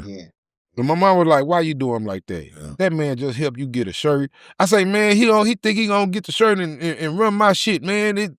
I'm still blurry vision. I don't see straight. I don't see everything. I don't understand what I'm doing. I'm going off of these drugs in my system and me just speaking my mind. And I'm a Taurus, so I'm going to tell what's on my motherfucking heart. You feel me? Regardless if the drugs is affecting me or not, I'm going to let you know how I feel. I'm not finna sugarcoat it. I'm going to let you know. And when Dash went off, was like, man, how you gonna do a shirt without me? I'm like, nigga, I was doing a shirt before you came and helped me with a shirt, bitch ass nigga. Yeah. You know, that was the mindset. Yeah. That was my mindset. Yeah. And my mom, she got on my ass, but I was too stubborn, as a Taurus should be. I was stubborn, and I wouldn't apologize to Dash. Fuck that nigga, let him go. Yeah. What's your relationship with Dash now? Because here he is 20 years later. 20-something years later. Relationship with Dash, because I know they do a lot of reunions and all that stuff. And that's when I get reached out. Dash reach out to me on stuff like that. He would reach out to me for reunions. If Swishahouse had an event, he would reach out to me.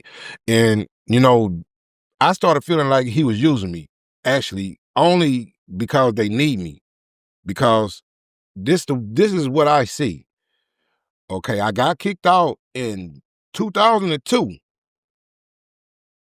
It's 2025 right now. And the only time you call me is to get involved on a show case that a song that I'm on that you feel like we can't perform the song without you being there. So I need you there. Okay, I come out for you, but then give me another opportunity to get back in the house. Yeah. And Dad was like, I don't think why feeling it. You know, he would always tell me, I don't think why feeling it, but you managed me. You the one who opened the doors and signed the contracts to get a nigga a check. You got the power. But now you trying to blame Watts. I don't think Watts ready. So, you know, it's like now I feel like you playing with my intelligence because I know you open. How did Kiki get in the Swishahouse? T. Farris got him in there, but who signed him? G-Dash. When the third wave, when it was E-Class, it was Young Red, it was Surreal, it was Cooter Bang, it was Lit Young. Where was the OG Swishahouse at? You went and got all these people to be a Swishahouse member, but you had original members that were still hungry that could provide and do the same work. Why we didn't get an opportunity? See, that's how I look at it at the end of the day. I deserved the opportunity, but I wasn't getting it. Like, you still holding me cussing you out. See, that's how I felt about it. I felt like, damn, man, you holding that shit against me. Man, I apologize, Dad. I'm sorry I cussed you out. I actually sit down and I told him, I said, bro, I really want to sit down and have a heart-to-heart with you. I really want to apologize to you for handling you when all you was trying to do was help me back then. I was fucked up. I was gone. I say, I can't change the past, but at the end of the day, I can't say I apologize for the way I responded and the way I acted when you was helping me. Yeah. And he was like, man, that's the past, nothing. And, you know, I ain't tripping. It's good. You know what I'm saying? So after that, you know, like I say, I still would be presenting myself around whenever he called and say, man, we got a concert. I want to see if you gonna pull up. And then, of course, it make me want to pull up and he say, I'm going to pay you. Hell yeah, I'm coming. You got that. But, you know, I came to the ones that I ain't getting nothing for. Yeah. I came to when he did the archive in U of H. We did archive. Right. They invited me, and when I came, they had a panel set up. It was Watts, G-Dash, OG Run C, Chameleon, Archie Lee, and there was one more person on a panel. When Mad Hatter seen me in the audience, he flipped out. We need another chair up here on the panel. Yeah. Man, we need another chair. Man, Lester Roy is man, we need Lester Roy on the stage. Right. And at that time, like I say, I wasn't good. I was just invited. Right. You get what I'm saying? Gotcha. I wasn't good to be in the picture. I didn't get up on the stage. You get what I'm saying? So you declined, yeah. I didn't decline. Oh. They just didn't find Oh, me. okay. I got you. You get what I'm saying? Mm-hmm. But man, see, when Mad Hatter did that, that's when I was like, damn.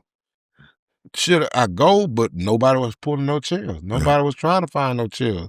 So I'm like, you know what? I'm gonna sit up here. So, you know, I got invited.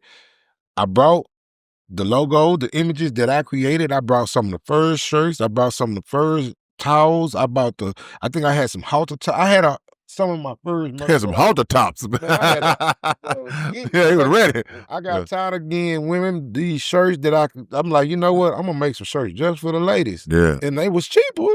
And then I got to see them take them off. You know, that was all. Let me ask you this: with the same logo, the person that you got to do the logo, did you do the same one that did the wrecking the scene? Same. I could tell. Man. I was like, yeah, The same guy. Rest in peace, Byron Jones. He drew the logo for this. My wrecking the scene, like I say, it was my vision of what that needed to look like. With the choppers on it. The choppers with the mic. That was all my vision. Can they see him? Yeah. Get where they get. Get over here too. Yeah, they can see that. For sure. There you go. Yeah, no question. Wrecking the scene. Yeah, that's hard. Yeah. The same guy who did the Swishahouse logo before he passed away, he did that logo. Cause once I got kicked out, like I say, I was like, man, I gotta do something. I gotta do something because my avenue to do music has closed. I can't do music like I used to. I can't go to Watts had got a studio for us to record. Yeah. He had put the money in just to get a studio for us to record. And when I got kicked out, what can I do? I'm not invited. Yeah. So I had to get on my grind and invest my own money. I had to go work a 9 to 5 to give me some studio time. Right. And I did. I stayed grinding to the point where I started dropping mixtapes just on CDs. I wasn't putting them online. This is way before the online came. I got so much music out there that people don't even know about. It's ridiculous. Right. Like, I got stuff that never made it online. Mixtapes, there ain't none of my tracks. Some of them, I was getting Archie Lee to produce tracks for me. So I got some original tracks on it, but majority of it was underground. But I was just, just making music to the point where I say, man, I can't quit. I love the entertain. I'm passionate about it. Actually, my boy who just showed the shirt, he wasn't a fan of me. He from the South Side. Yeah, you said you met him in Mo City. Mo City. So he didn't become a fan until the day he walked in the studio and seen me in action. When he seen me in front of the mic and the creative genes that me and the engineer shared together, like he was like, man, that's amazing what you just did. I'm like, I'm glad you feel that way, but I've been doing this. I told you, I give you music. He'll be like, I listen to it. I'm back on screw, baby.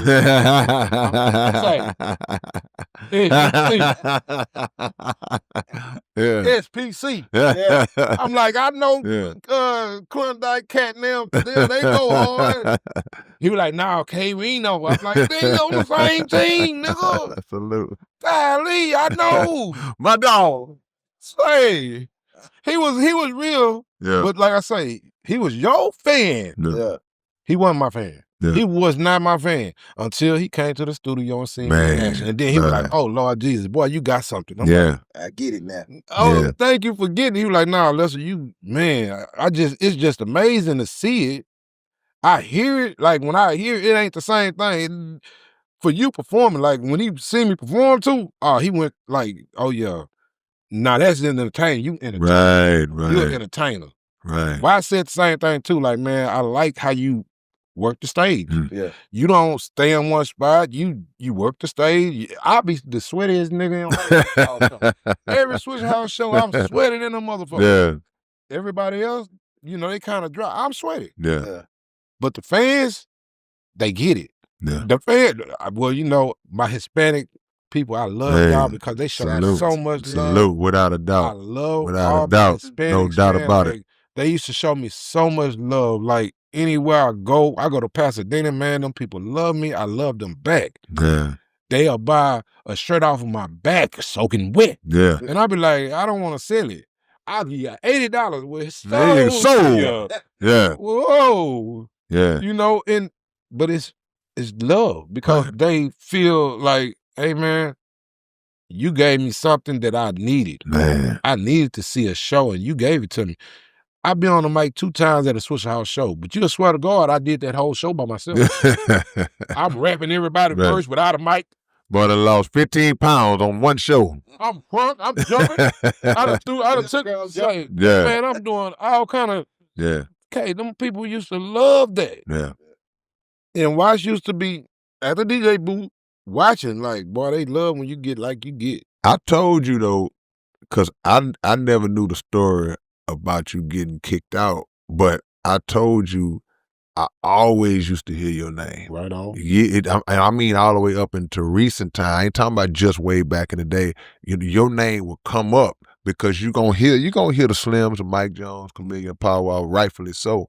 But your name would always come out of somebody's mouth. So through all of the turmoil and all of maybe the bad blood that I pray that have gotten better over the years, you still can hang your hat on the fact that, man, look, I was a part of something iconic to come out this city and was really, because Watson sat in the same seat and co-signed for you. You know what I'm saying? So you were a building block of something that the world loves now. And learning about all of the artists that you actually brought into the door. So that leads me to my next point, because I know you bounce back and you're still doing a lot of music. Did it ever cross your mind just over the years to think like, man, this A&R thing could be just another gift that I didn't even realize I had, because you were just doing it organically at the time, you know? I felt like that was a lane that I really could be prosperous in. Yeah. Well, I did. I met a young cat. His name was Papa Smurf at the time. He still call himself Papa Smurf. Yeah. When I met Papa Smurf, I felt like I wanted to help him, because when I heard him rap, I'm like, he freestyles. See, he called me on a freestyle. He did a freestyle that was so hard. I looked at him and like, man, well, you must wrote that. He was like, man, I was freestyling. And I knew he freestyled because, you can tell. Right, yeah, you can tell. You can tell. Yeah. And I say, bro, who you working with? He was like, I'm just up here at the shop, man. I said, man, I need to get you on something. And from that point, I always tried to include him and put him on my music when I was doing it after I got kicked out of the Swishahouse. See, I had just got kicked out. And I met him. Right. You feel me? I had just got kicked out. Actually, yeah, I had just got kicked out. My brother had died, and he reminded me of my brother. He something about him just reminded me of my brother that I just lost in 9/8. And then he did music, so I'm like, okay, I guess this is my calling to help my brother reunite with my brother some way by helping him out do music. And I put him in a position. We worked on mixtapes, and I put him on a couple of mixtapes. I put him out a mixtape with my baby brother, because my baby brother rapped too. So it's like I was A&R my baby brother. Like I say, my baby brother, Nate, he actually got on a Swishahouse tape. He actually performed at a Swishahouse show. Right. At 13. Wow. He was 13. He got on the Southern Finest. See, I got him on Southern Finest. I got Papa Smurf on Southern Finest. So it's like I did do an A&R thing right after I got kicked out. Yeah. I made sure 2 people got on a project they ain't never rapped before, rapped in that category to where you're on an album. Mixtapes is different. You're on an original track with Ace Deuce. They was on a song with Ace Deuce with me. Me, Ace Deuce, and Jen True, and Lil Run. I put those, my 2 artists that I feel like they had something. See, because when my brother brought it to me that he wanted to rap, the baby brother, Nate, I was excited, but then I was kind of scared at the same time, because I didn't want him to go down the road where my other brother went down and something happened. Right. I didn't want to do drugs around him. Like I was really clean Yeah. around my baby brother because he was there and watching so much. Only thing I was doing was smoking weed. I wasn't doing nothing else until my brother got killed, and then I started smoking dip. He caught me smoking dip. You know, when you smoking dip, you don't never see nobody watching you. Yeah. Because you so high. Yeah. But he said, man, I seen you smoking dip. And it fucked me up. Yeah. Because I was like, nah, nigga, you ain't see me. Like, bro, it was you and what's I'm like, bro, no. Yeah. Yeah. You're like, yeah, I saw you. And it really messed me up, but I still was trying to put him in the position. Like, man, you know what? I don't want to take away from your talent because you got talent. You know, I had to talk to my mom about my baby brother to convince her to let me do work with him at 13. Right. He's still in school. Right. And he done wrote raps, and once he wrote his first rap and I heard it, I'm like, whoa, hey man, I'm gonna get you in the studio. Yeah. Mama, is it good? She say, if you gonna take my baby, you gotta make sure this and that and this and that and that and this and know this and know that. I'm like, Mama. She say, if you want to work with him, that's my terms. Yeah. So I'm like, all right, no drugs. Don't tell her I'm smoking weed, though. Yeah. That's what I just tell her, man. Don't tell mama I'm smoking weed. Man, I ain't gonna say nothing. I'm all right, man. You know she told you, like, yeah, I know she said, I know what she said. I'm like, all right, just don't tell her I had a blunt or nothing. Yeah. So he already knew the situation. And like I say, he was 13 on the album.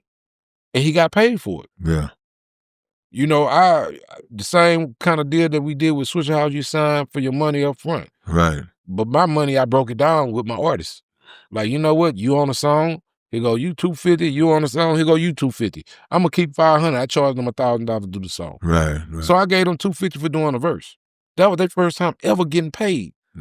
So they felt good, like, oh man, I'm glad that I'm working with you. Right. Like, well, shit, that's the same thing Watts would do for me. Yeah. Watts, like I say, I take it back to them old days, bro. Watts made sure everybody could eat some way. You got time, you want to press these tapes, or you want to take a trip. You want to you gonna drive, or you gonna sit down in front of that tape press for 8 hours. You're gonna do something. We're gonna put you in position. Give you an opportunity to make money. Right. I'm not going. Watts could have made all the money himself. Like, nah, I'm good. I'll sit up there and press all this myself. Who wouldn't? Right. But Watts was like, you know what?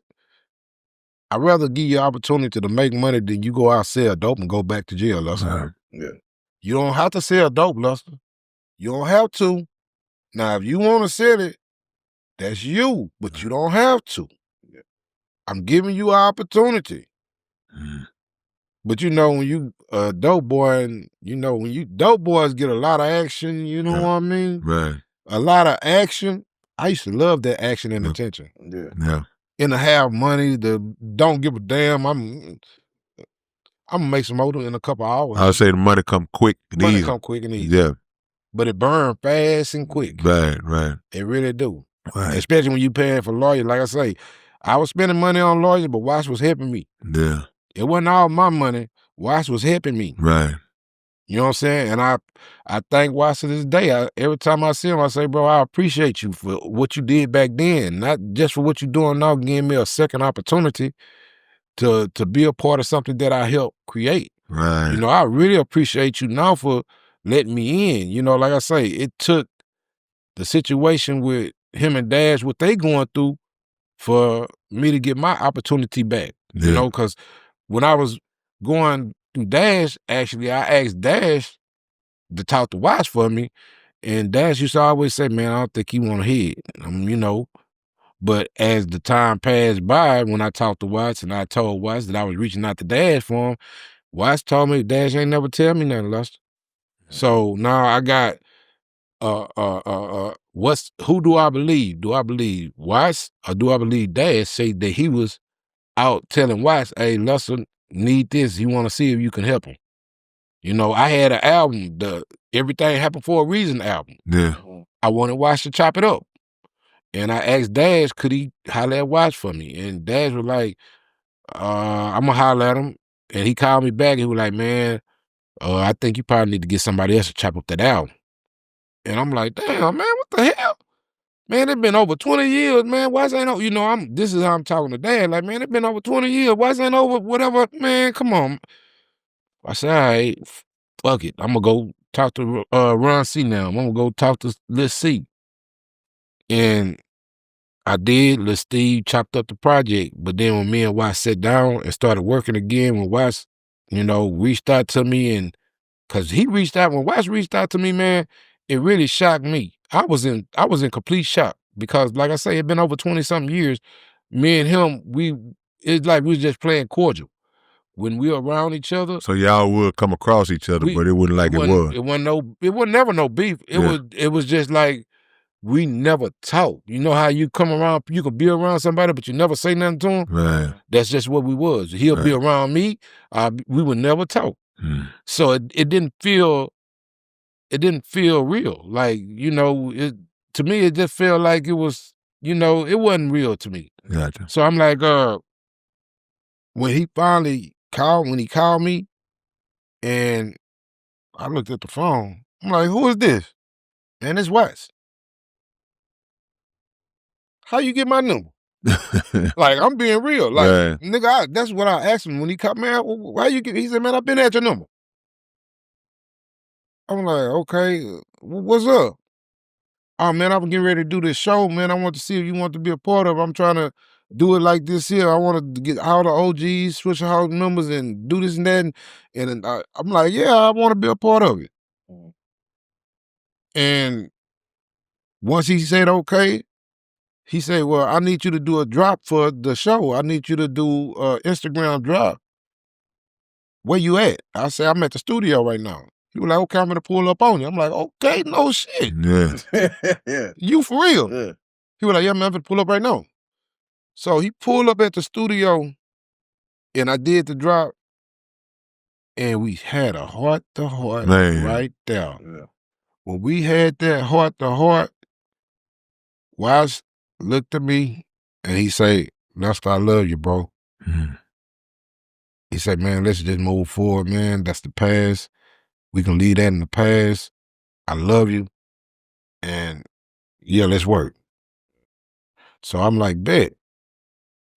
And he had, after the show, he had reached out to me again. So this one I knew, damn, Watts fucking with me?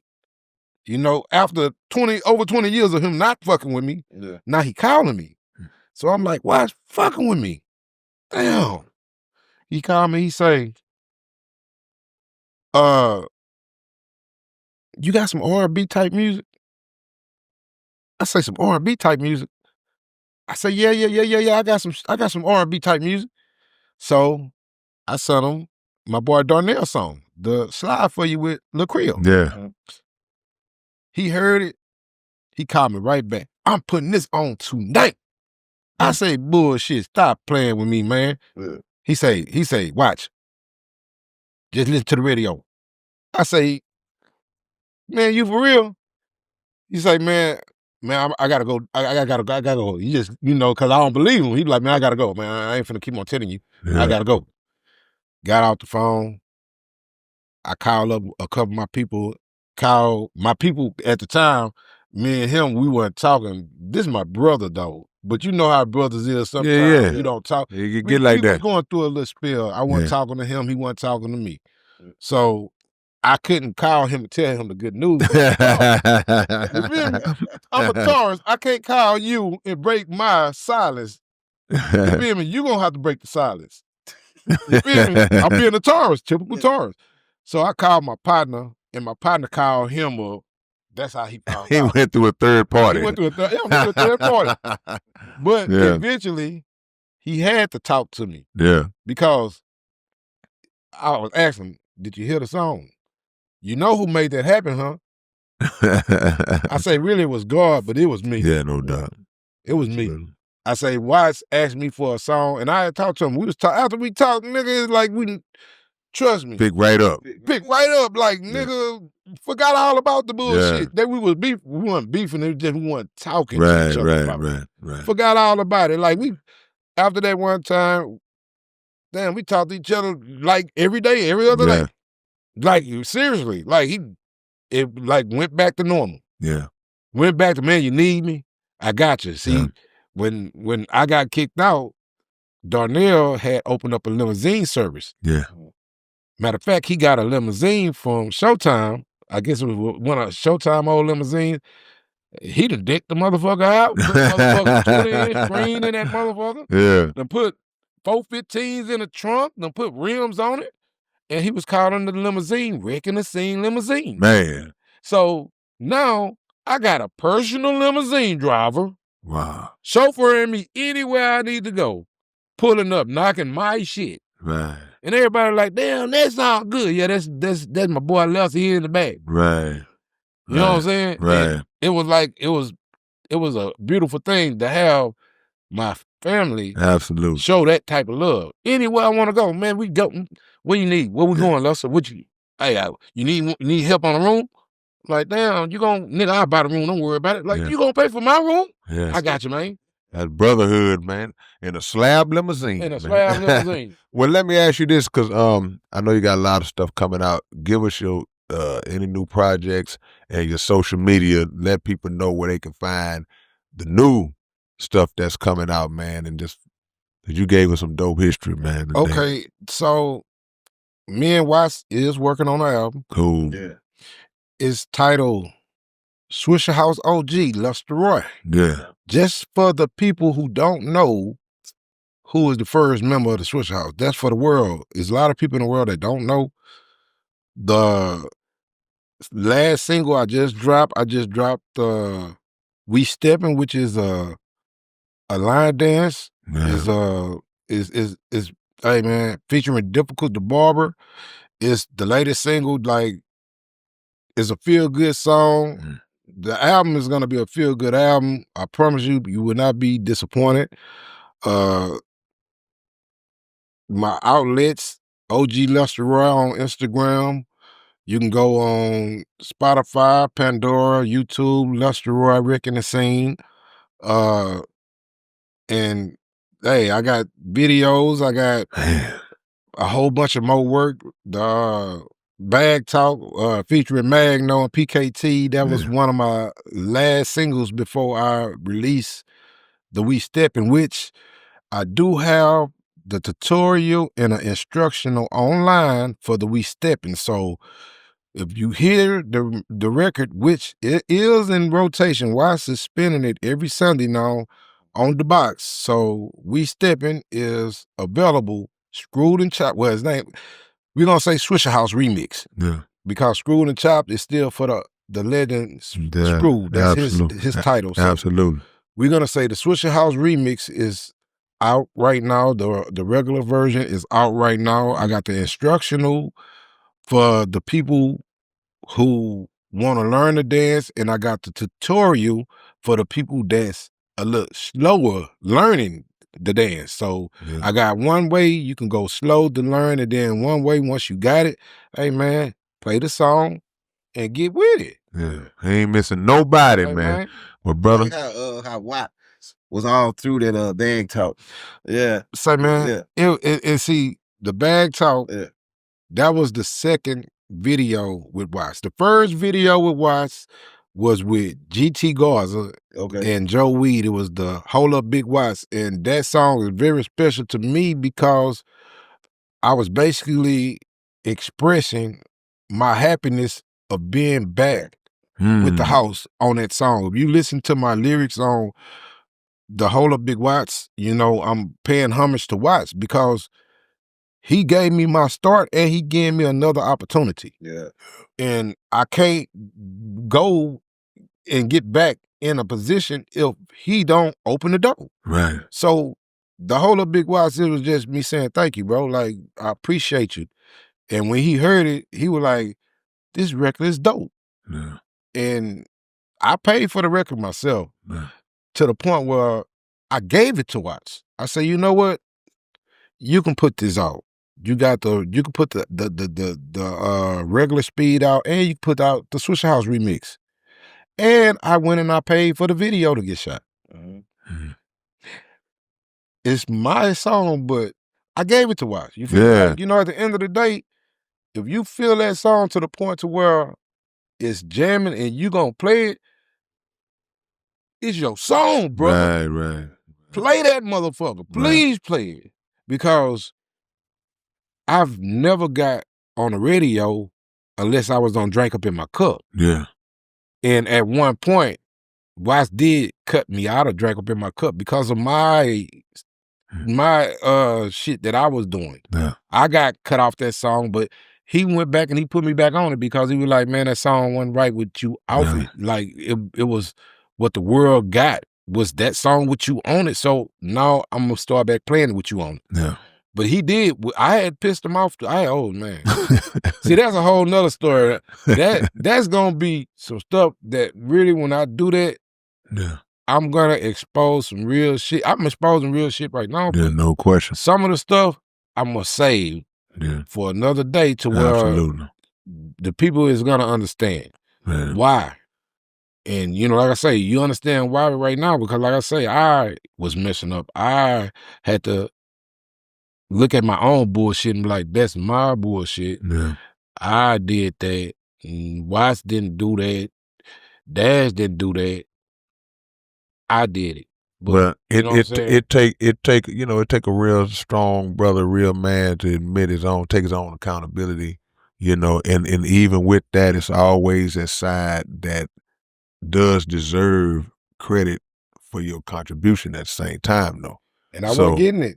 See that right there? I wasn't getting my credit for my contribution. I was getting, I thought I felt like I got blackballed, man. Like, I'm gonna be honest. Like, because, you know, here it is.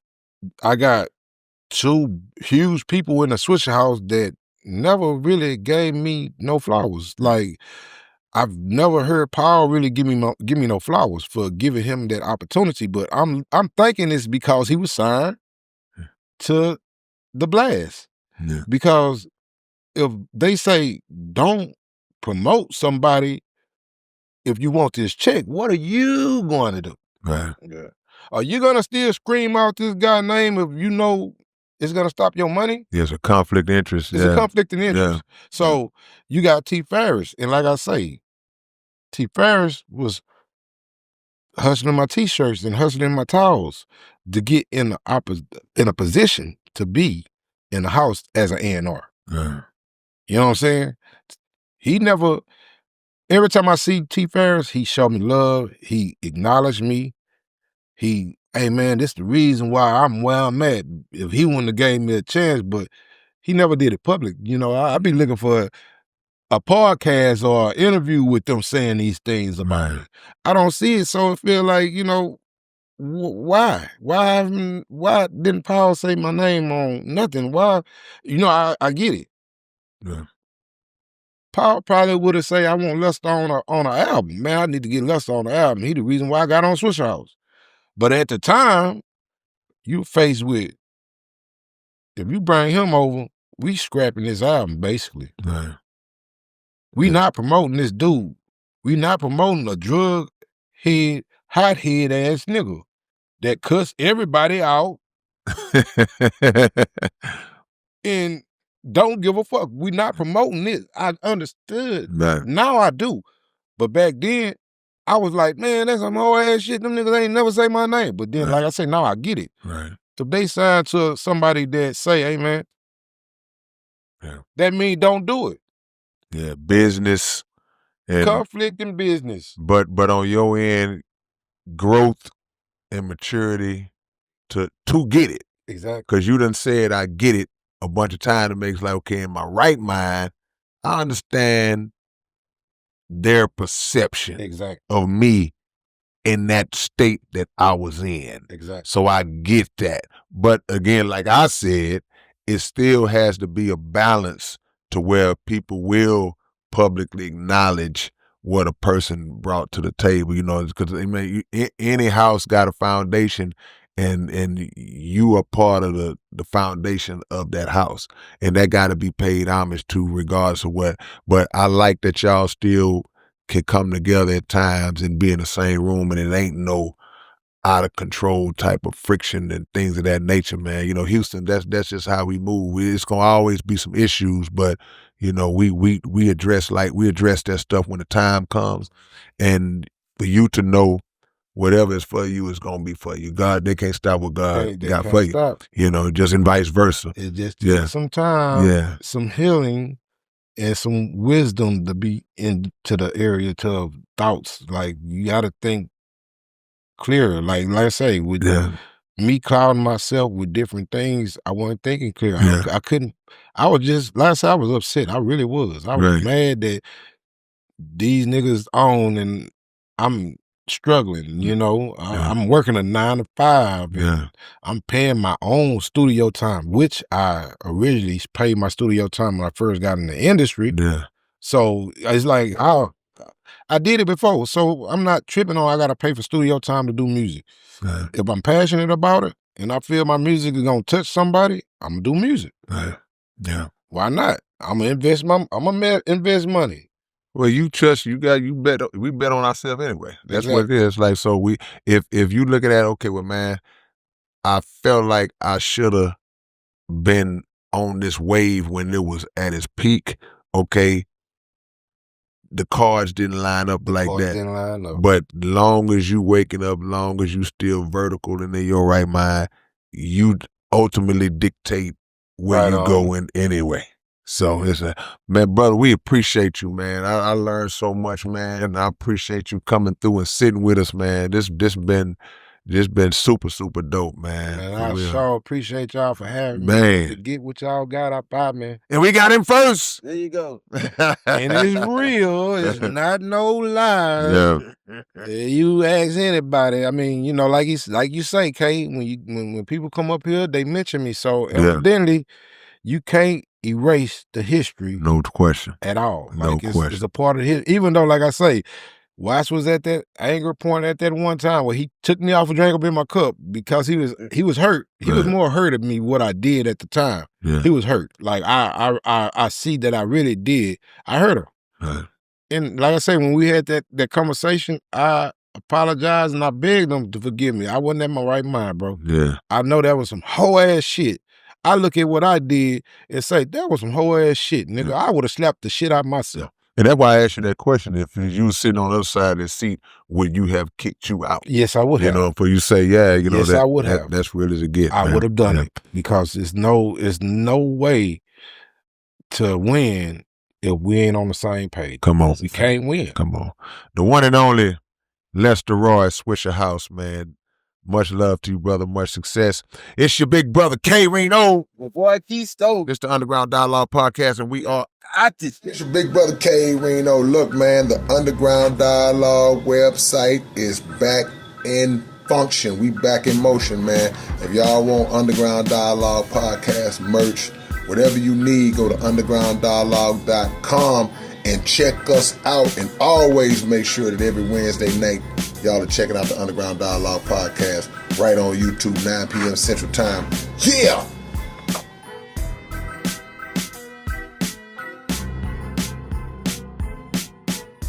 What's up, man? It's your big brother K Reno, and check this out, man. The Underground Dialogue Podcast is offering advertising opportunities, man. You can promote your business, you can promote your video, your song, whatever it is that you have, man.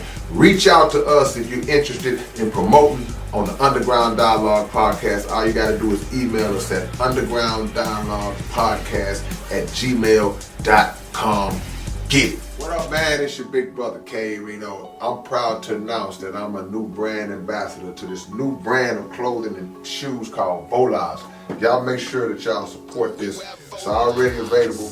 Houston-based company, straight out the A's. Look at the quality of the packaging itself. We ain't even got to the shoes yet, man. And this is just one pair of shoes, one design. They got all kinds of dope designs of shoes that you guys can choose from. Go to volas.biz and find your order, find what you want. Wide selection to choose from, male and female items, and I'm proud to be a part of it, man. community workers, versatile products, Bolars, manufactured in Italy. This quality is box. Y'all don't know what it is. Catch y'all later on.